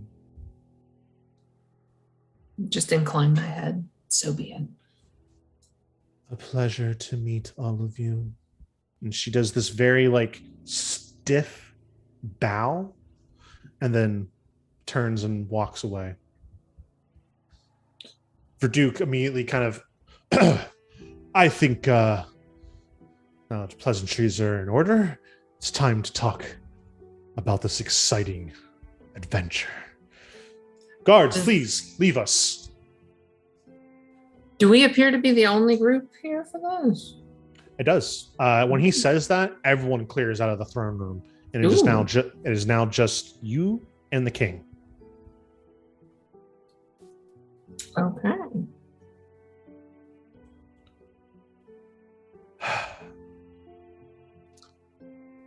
I'm sure, and he kind of looks at the Seeker and Yune as he says this. Most of you had predetermined conceptions of who I was and what I was about. There are lots of misunderstandings about who I am. I am viewed as a conqueror, and that is true. I will not deny that. Through war and battle, I had to unite the nations of the hegemony. And people died. And I do feel remorse for that.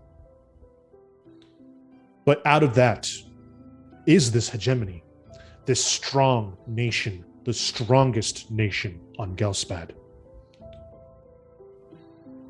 All I am trying to do is unite this continent, this land, this people. And of course, I mean all peoples.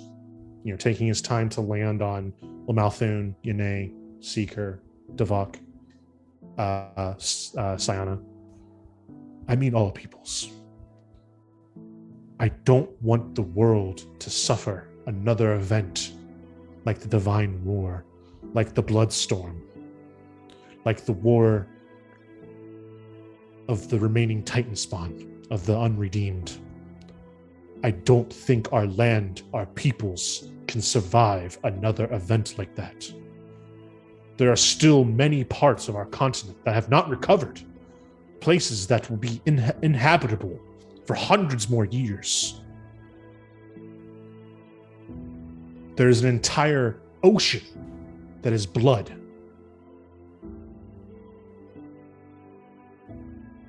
I want to make one nation made up of individuals, one united hegemony that spans the entire continent.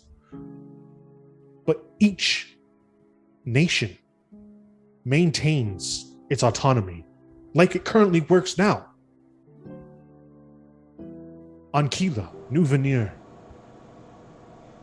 Legeni, they're all their own nations. Yes, they will answer the call if I were to call for battle or protection or defense. And they would defer to me on decisions that affect the hegemony as a whole. But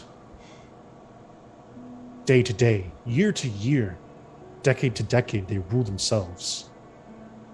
I do not ask for tax. I do not ask for tribute.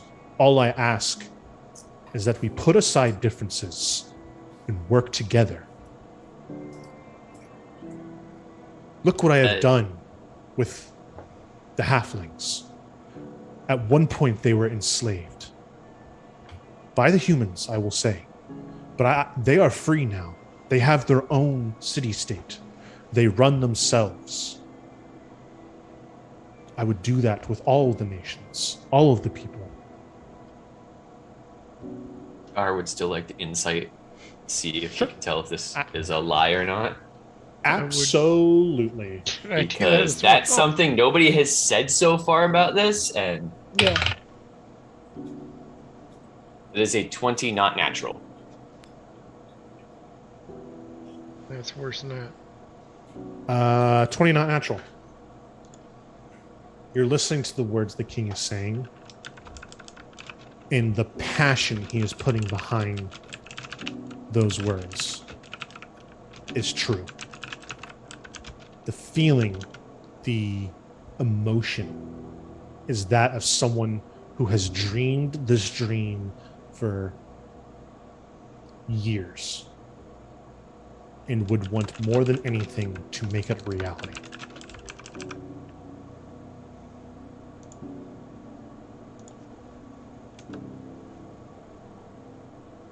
Like your ideas. I like your thoughts. It's would be nice to see everyone happy together, as opposed to the Elysian that I saw when I first entered. Yes. And while I am not pleased with what Elysian developed into, I did not overstep. I held true to the beliefs I have of the hegemony, that each nation should rule themselves without interference.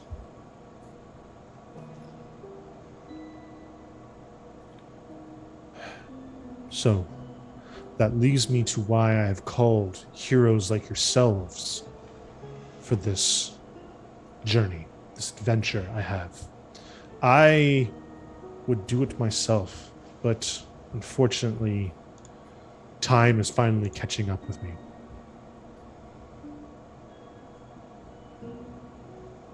I'm looking for the power, the resource, the thing that will defend and rally others to want to join this cause, to be part of the hegemony.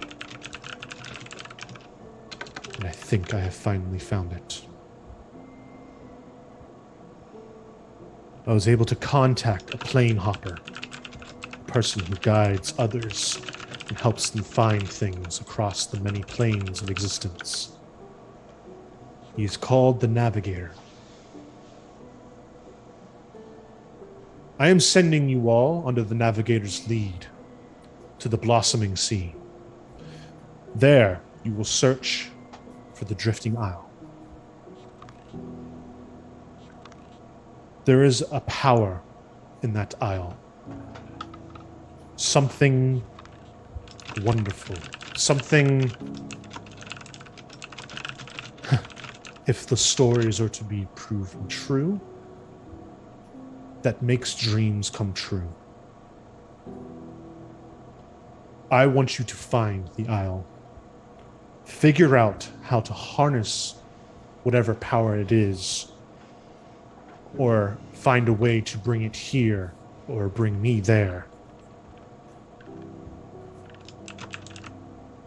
You will be part of a small fleet. There will be several of you, several groups of you.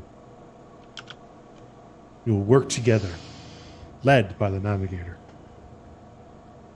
You'll get to the isle, secure it from whatever things might already be there, and report back. I believe that this is the thing I have been looking for the last 100 years.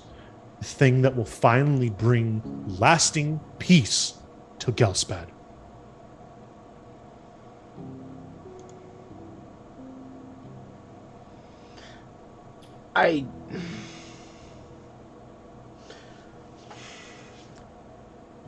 You speak of peace, you speak of things being brought together, and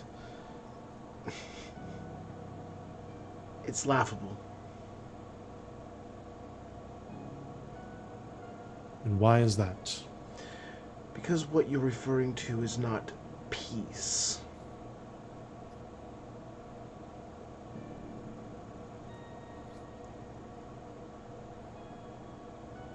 You claim that you're not going to ask for taxes, you're not going to ask for anything except loyalty, through and through. To come to your banner and to come to your aid when you say it. That you make all the final decisions, and that you are the final say over everyone. Everyone equal, everyone individuals, except for you. It's not peace.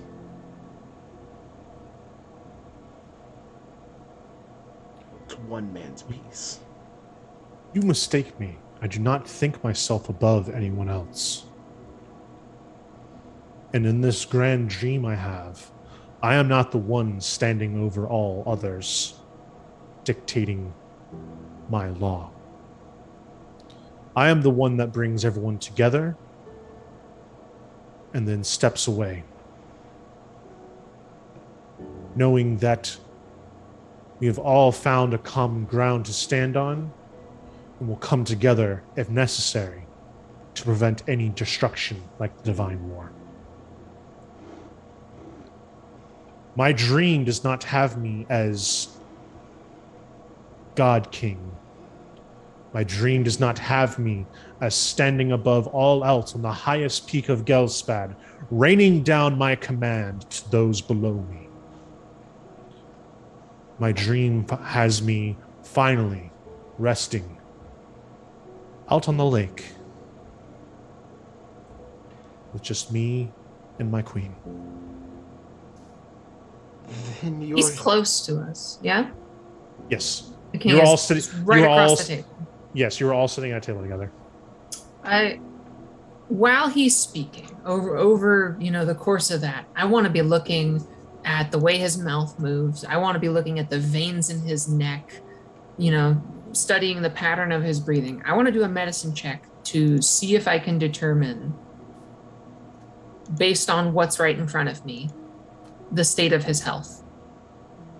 Okay, go ahead. Give me a medicine check. All right. And I will use my game inspiration for this one because I want it to be so good.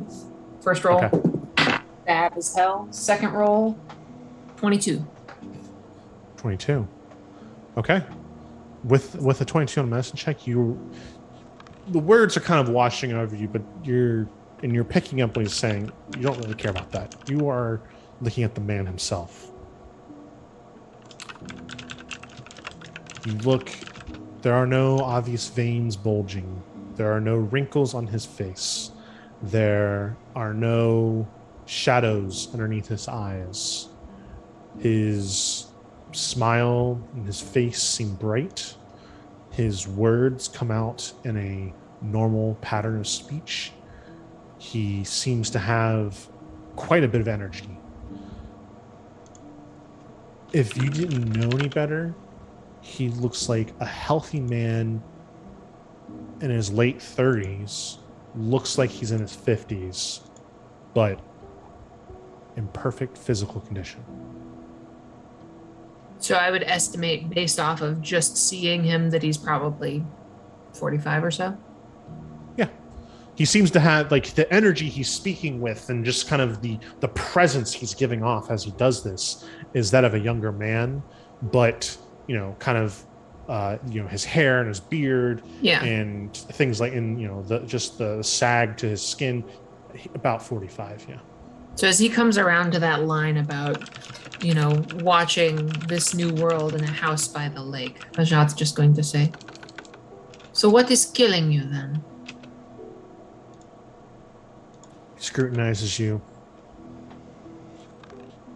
I'm not dying. I'm fine. People said I have been dying for 100 years, and they'll say I'll be dying for another 100. Has he been around more than 100 years? Yes. Oh. Yes, he has an uncommonly long lifespan for a human. Is the shock white hair a new thing? You're not sure.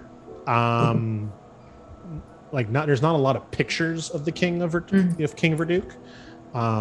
So yeah, you're not sure how recent the white hair is.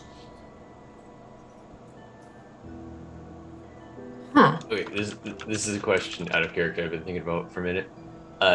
Zone of Truth has verbal and somatic components. Is it known when somebody steps into it? I don't remember.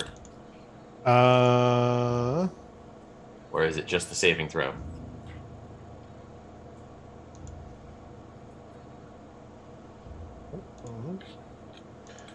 I mean, I think like almost any other spell, I think if you're casting it, people know. Like, yes, an affected creature is aware of the spell. Yeah. Okay. I think Seeker's just going to look him over with this placid stare for a little bit, bordering on curious, and then say, "I am a mage of Hammerfrost. I smell death in the air daily. I'm very familiar with it. It's buried deep inside of you. Wouldn't it be buried deep inside of everyone? It is, but the curious thing is, normally the scent of life, it is overpowering in Gar, despite even the stink of alcohol and sweat. I can tell, I can feel the heartbeat. In you, it coils, like it's preparing to move. I have been blessed with a long life. And with any luck, I will continue to be blessed. I am ready to accept death's embrace when it comes, though. Allow me to bless you as well. And they incline their head. Pray that I am wrong. I have never seen a specimen such as yourself. But I've smelled this before.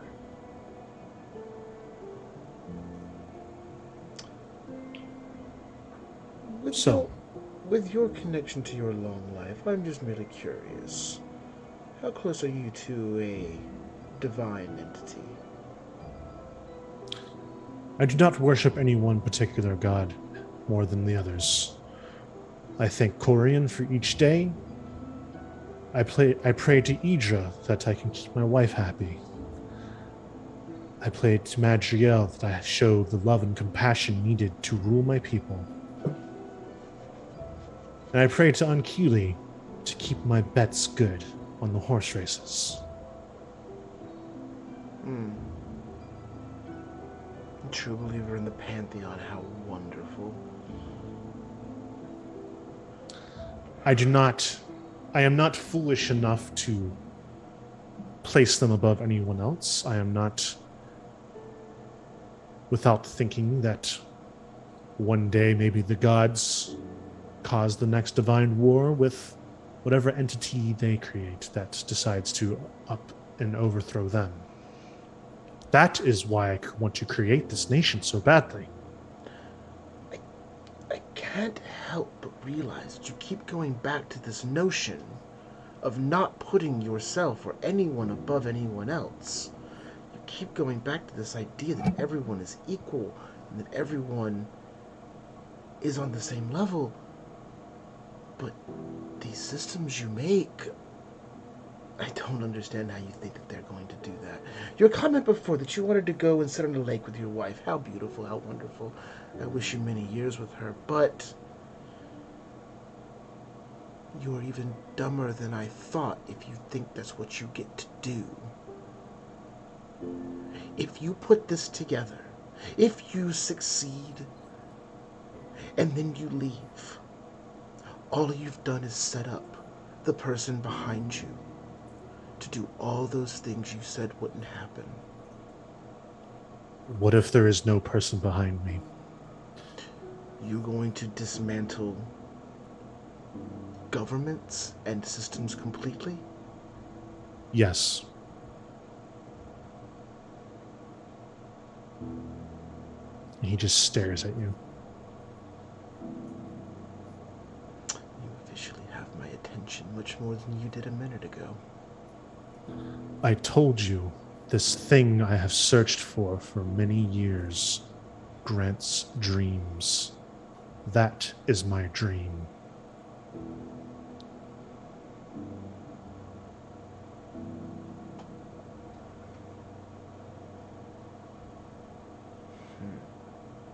Bear looks up and says, on a personal note, this dream-making artifact, does it have a limit to uses? I do not know. I know almost nothing about it. Only that it exists and where. Only that it exists and that the navigator thinks they have located it.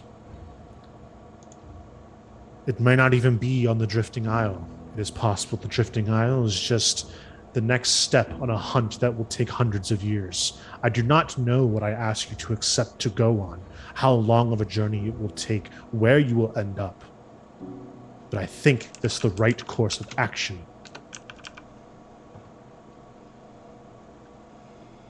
ask you to take a leap of faith with me. Or, and he looks at Lothern, perhaps not faith, perhaps a calculated guess.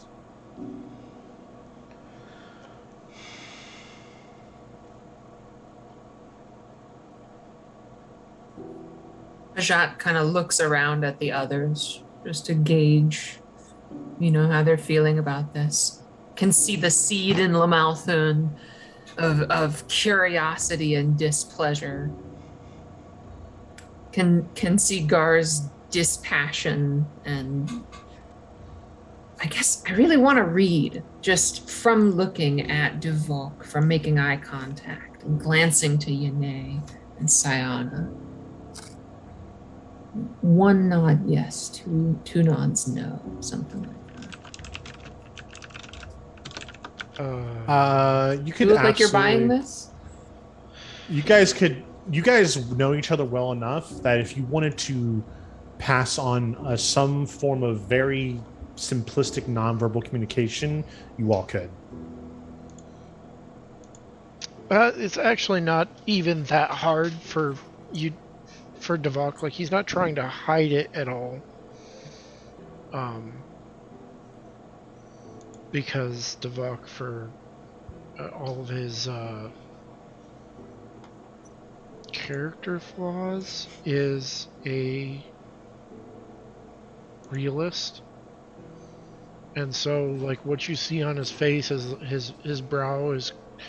He's very, very focused on the king right now. His brow is furrowed. He is eyeing the man up and down and just has an intense gaze fixated right on him, and it's just the look on his face is skepticism.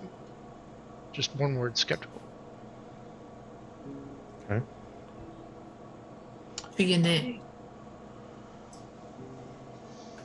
Yane is concerned that there's a lot more here than meets the eye. Skeptical. Yeah. Though they would not be surprised to find out that some sort of wondrous item like this exists, due to the fact that, well, the sea is made of blood in some places, and there's a heart buried in woods that corrupts a forest, and... Dibs. No more Rose Heart for you. Bad kitty, bad. All right. I think having gotten that glance at the both of them, Pajat's going to look to the king and still trying to sell this this particular alibi. I came here with these adventurers as a friend, investigating a message my order received from your queen. I would like your permission to go with them. You may consider me convinced. If this is your dream, I would like to see a glimpse of it in the future.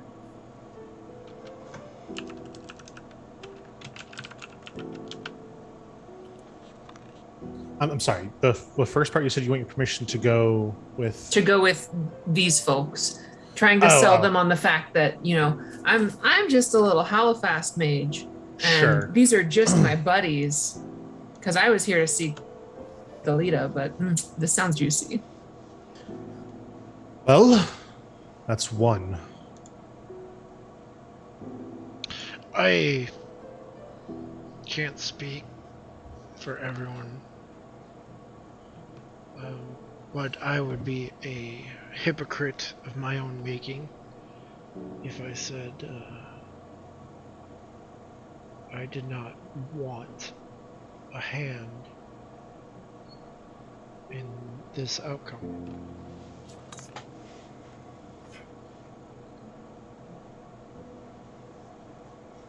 I mean, I want to go on this trip. If nothing else, then to just see this through, see this artifact, and if it is all that it's chalked up to be. Three. I'm interested. if it proves to be false, well, at least we've probably found some more useful things along the way. That's how all of our travels have been. But if we find this wondrous thing, we change the world. 4. And they look at Lamalthun. And my harshest critic. I have many things to say right now. You might all want to get comfortable. First off, Yane, it's not that we get to change the world, it's that someone gets to change the world for all that we know. Items like this doubtfully work on committee. 2. Your proposal interests me. However, I've noticed something. You seem to be a very family-oriented man. Is that correct? I love my wife very much. Yes. And as much as it pains me, it's just her and I. Your wife. You've mentioned her several times. In your grand plan, you always come back to her. I can't help but wonder if your true dream is to truly make her happy. And is her happiness the same as the goal you set out in front of me? No offense to you, sir. I understand that she's your wife and you want to protect her honor, but she does give off a bit of spooky woo.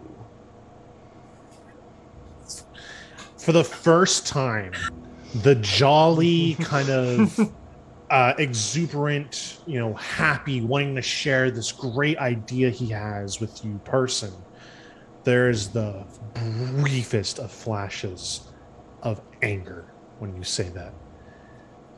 But it's gone almost as quick as it comes. And he's just like, I assure you that when it comes to it, and I have already discussed this with the Queen, I would choose the needs of the many over hers every day. Can I insight that line specifically? Yeah, I want to as well. Sure. Thank you. Sure. Like, I don't want to incite every word everyone says, but that specific thought. Absolutely. That is a 28. That's a bit higher than my 3. So that was a nat 1. Ooh, like, yeah, like a goblet clatters to the floor. You're like, huh, what? Lamalthun, he gives you that line, and he's staring into you the whole time he's been delivering this, and you hear him say that. And what strikes you the most about that sentence is that you feel that it's technically true. You feel that he has talked to Galita. He has said that to her.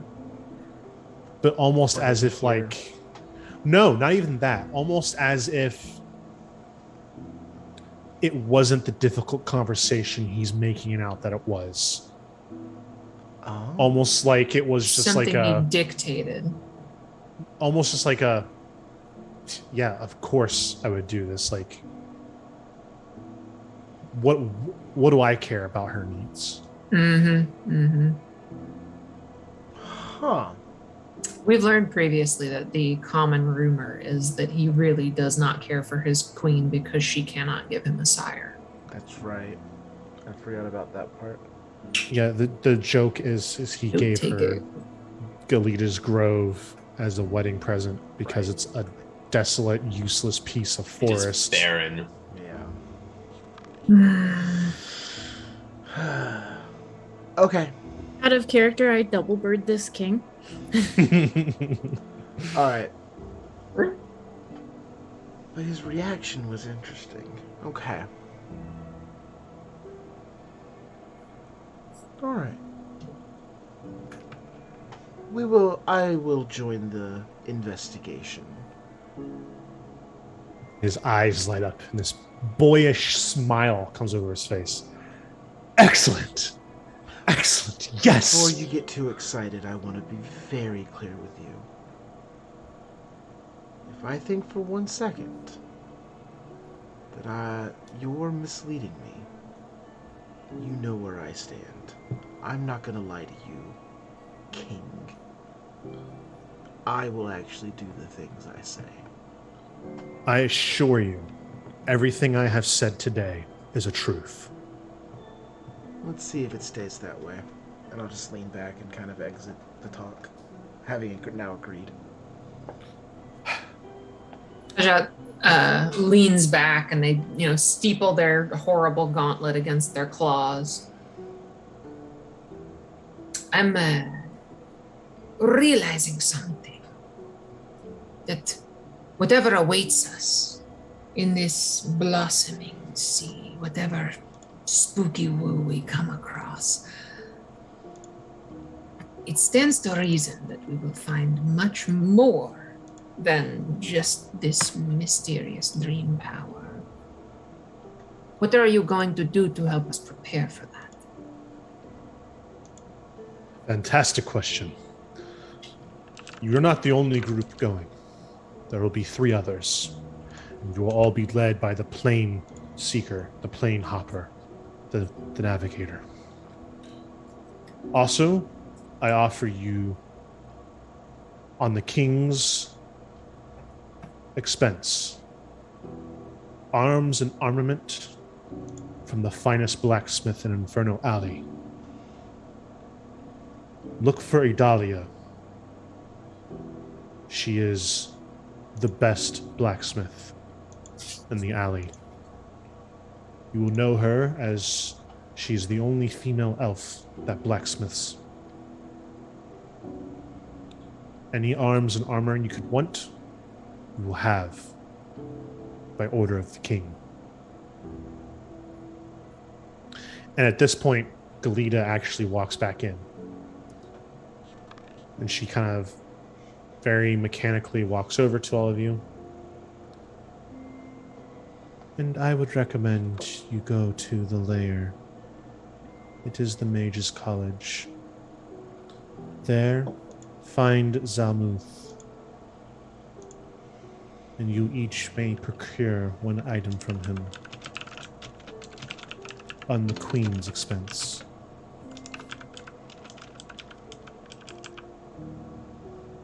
She kind of just looks at all of you. And as she looks at you, there's just this very, kind of distant look in her eyes. But she kind of leans over, kisses the king on the cheek, and then goes and sits on her throne. So, can I use my divine sense just to see if the king is listed as good or evil? Sure. Lit. Just requires a use. It'll just show up as sensory, good or bad. So yeah, it just goes off. Yeah, I can just smell it, literally. Does he smell good or does he smell bad? Or does he smell like a baka? Ambrose. God Wait. damn it. I did not hear that. Does he smell Like a baka. Oh, I am both sorry and not sorry. Boo this I've been man. on TikTok too much. I'm so sorry. let me just... The king smells neutral. The queen? Queen smells neutral as well. Extraordinarily neutral. I think I'd like to ask him who is coordinating these efforts. The navigator. You will all travel to the free city of Rahosh on the sea. Once you leave here, you are under the navigator's command and will follow their lead.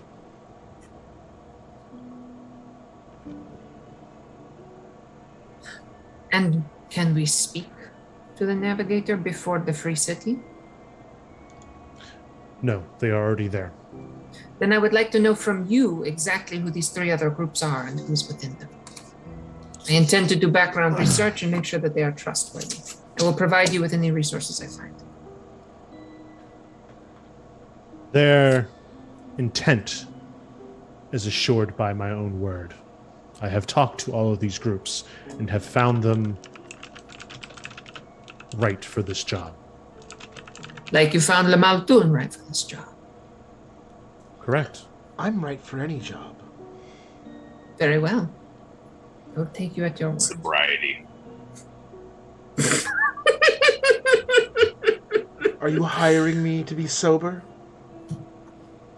You said any job. His going rate is very high, I understand now. Anyway. Very well. Arms and armor. Zamuth in the lair. Gar, they both give off the sense of humanoid. Okay.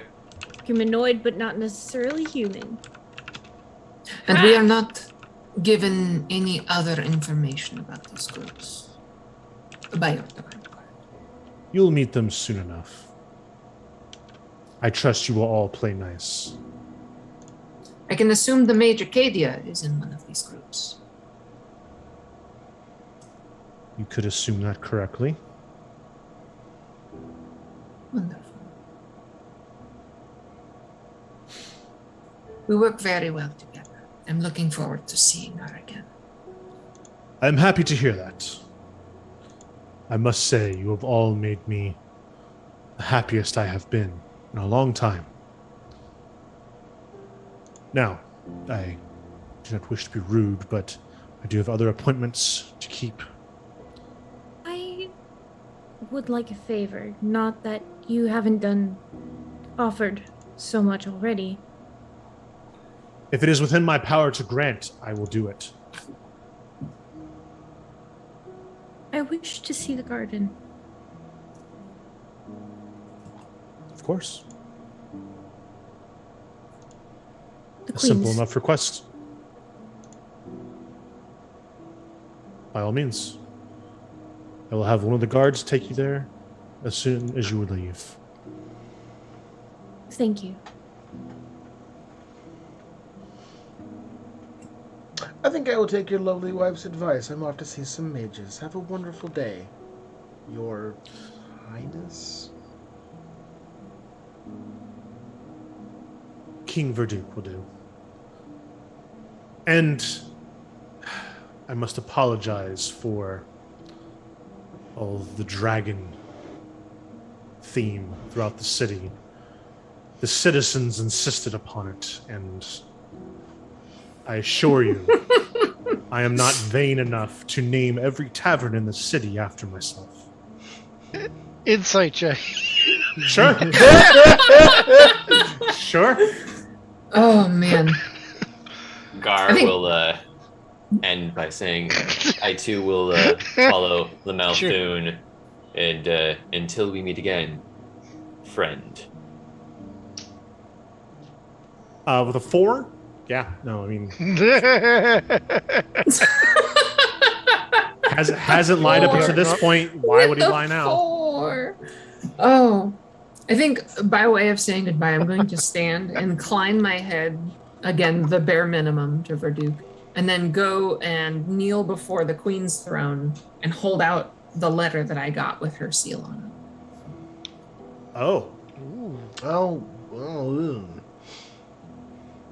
So you do? Are you kind of like making a show of this, of handing the letter, or are you keeping this more subtle?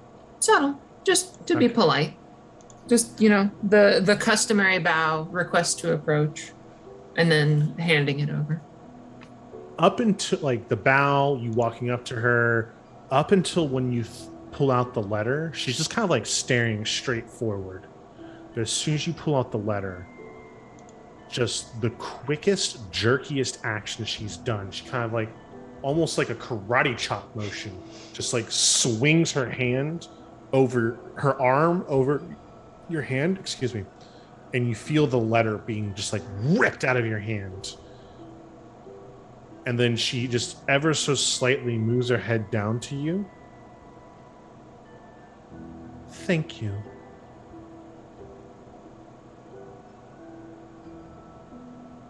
And goes back to staring straight forward. You have our discretion, as always. Doesn't say anything. Just keeps looking forward. And Pajot's gonna leave. I think that's a good enough inn for now. Okay. So you all are escorted out of the palace, except for Yune. You are taken to the Queen's Garden. It is behind the palace. And the first thing you notice immediately is this garden is just like not tended for at all. Any of the trees, most of the flowers are dead, wilting, mulch-like. This is someone who, wanted to get into the hobby of gardening and then either just gave up on it or was not very good at it. Save for one rose bush. It's kind of, there's like a dying weeping willow that covers it up, and you pull back the willow pieces, and you see just one singular small rose bush that's blooming, which is odd because it's end of summer, fall. The bush should be dormant. So there's a few things I'd like to kind of look for. Sure. One, to see if there's been intentional killing of these plants, like if they've been poisoned. Okay. If the ground has somehow been made unsuitable for plants, like if someone had dumped salt in the soil or other such things. And then also, I'd like to see what kind of rosebush this is, and if anything is buried beneath it without damaging the plant. Okay, give me a nature check. I don't like that very much. 14. 14? Okay. You look for signs of being tampered with, and it's very quickly to tell these were not maliciously killed. It was due to neglect that these plants died. Some of them maybe look like they were overwatered or underwatered a little bit, but not in a malicious sense. It was just true either incompetence or neglect that killed these plants. As far as the rose bush, you kind of lift up the bottom parts of the bush, check the rooting, check the soil around it. You can tell like this is freshly taken care of. There's fresh soil on it. The roots that you can kind of see through the top layer of soil seem whole, have taken good root. You don't see anything particular buried there. And the roses themselves seem to be just regular red roses.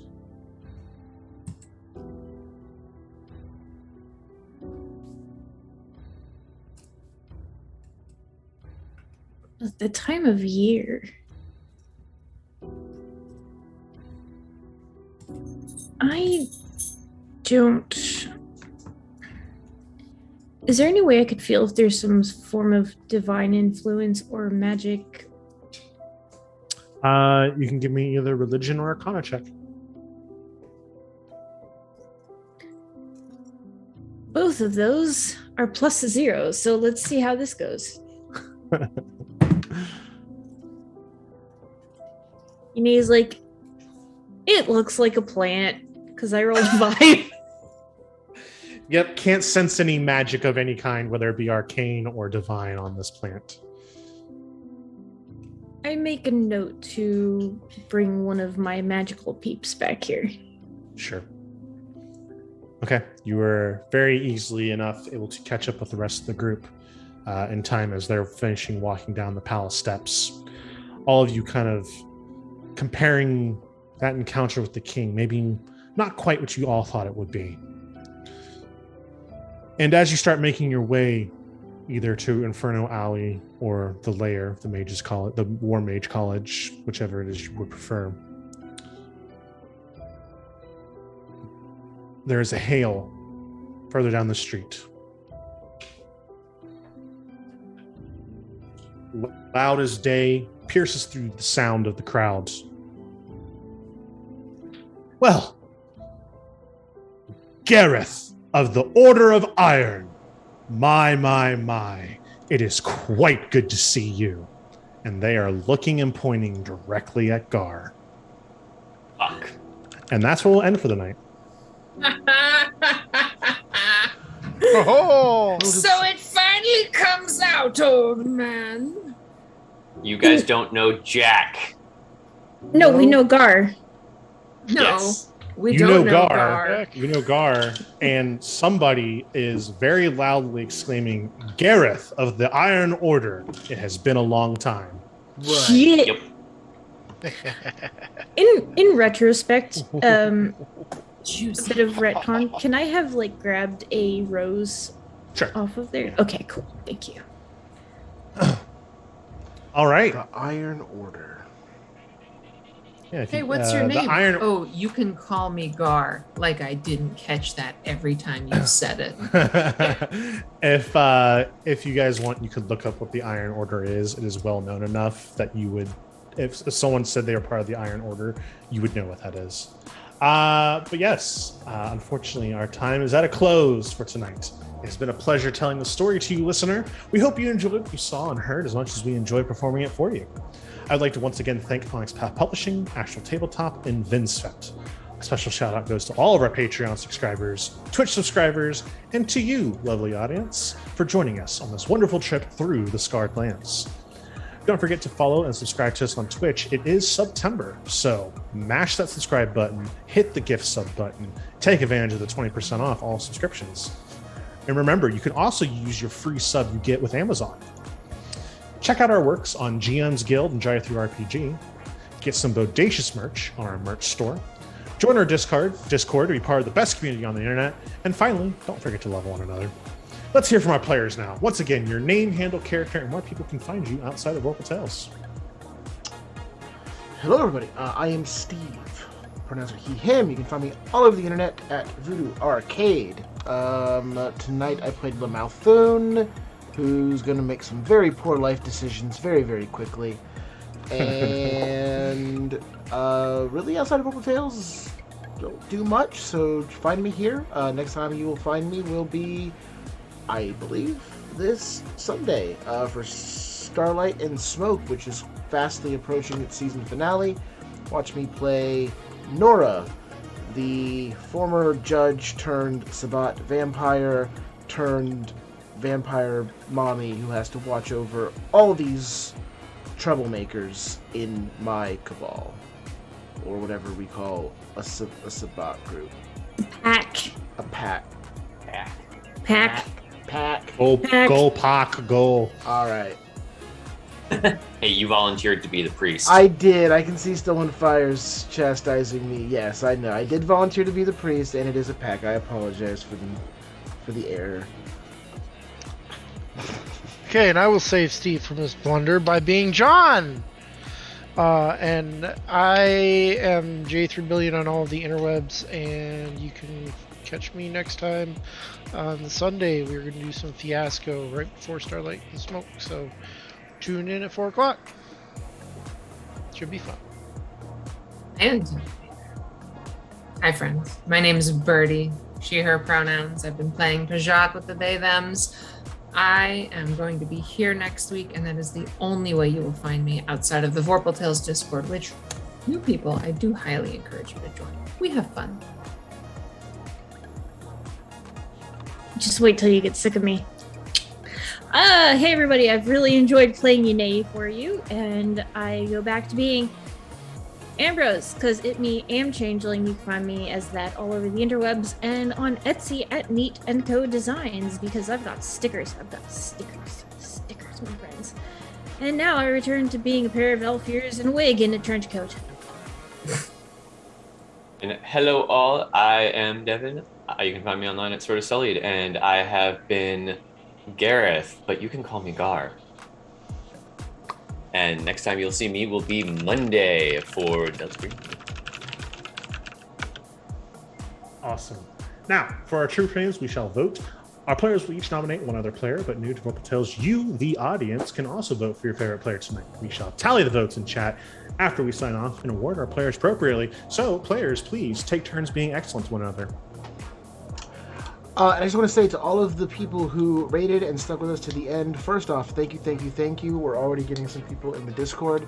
If you could not chat in the Twitch yet because of the 1 hour lock, go to the Twitch or go to the Discord channel. We have a room for current games. If you find this game and you want to put a vote in there, we will count that as well. And Good please join the Discord, hang out, be groovy. We are fairly active and love talking to everybody.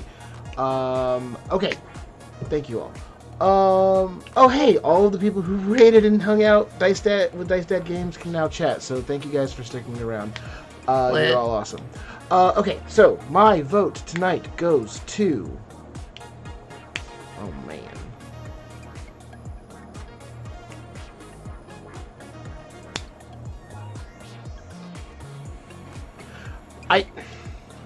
You ever remember something's awesome but can't remember the specific details to it because it happened like an hour and a half ago and your brain doesn't hold information that long anymore? No, because I take notes. Oh, yes, you don't do it.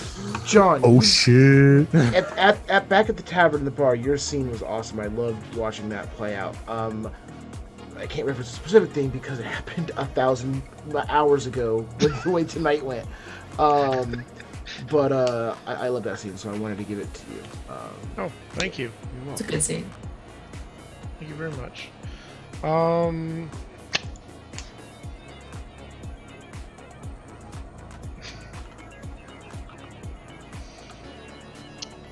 I'm deciding between Gar and Malfoy.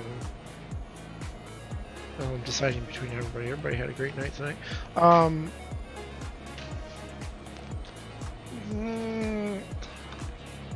damn it, I feel like I'm choosing favorites now. But Steve, you're getting my vote. Because Drug Deal Gone Right was kind of great, I'm not gonna lie. Hell yeah. And it's okay, I can be your favorite.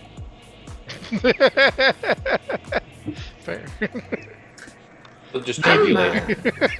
I'm also voting for Lamalthun, both for the line, "Ever wonder how you see the sunlight in Drendel," which was juicy and quick, and also the sheer panache it takes to look the black dragon, the conquering king, in the face and be like, "Actually, I don't agree with anything you're doing, and I think you're a stupid motherfucker."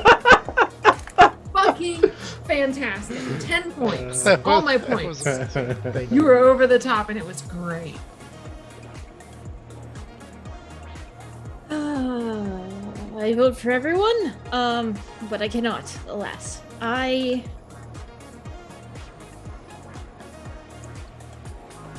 gonna jump on the Lamalthun train.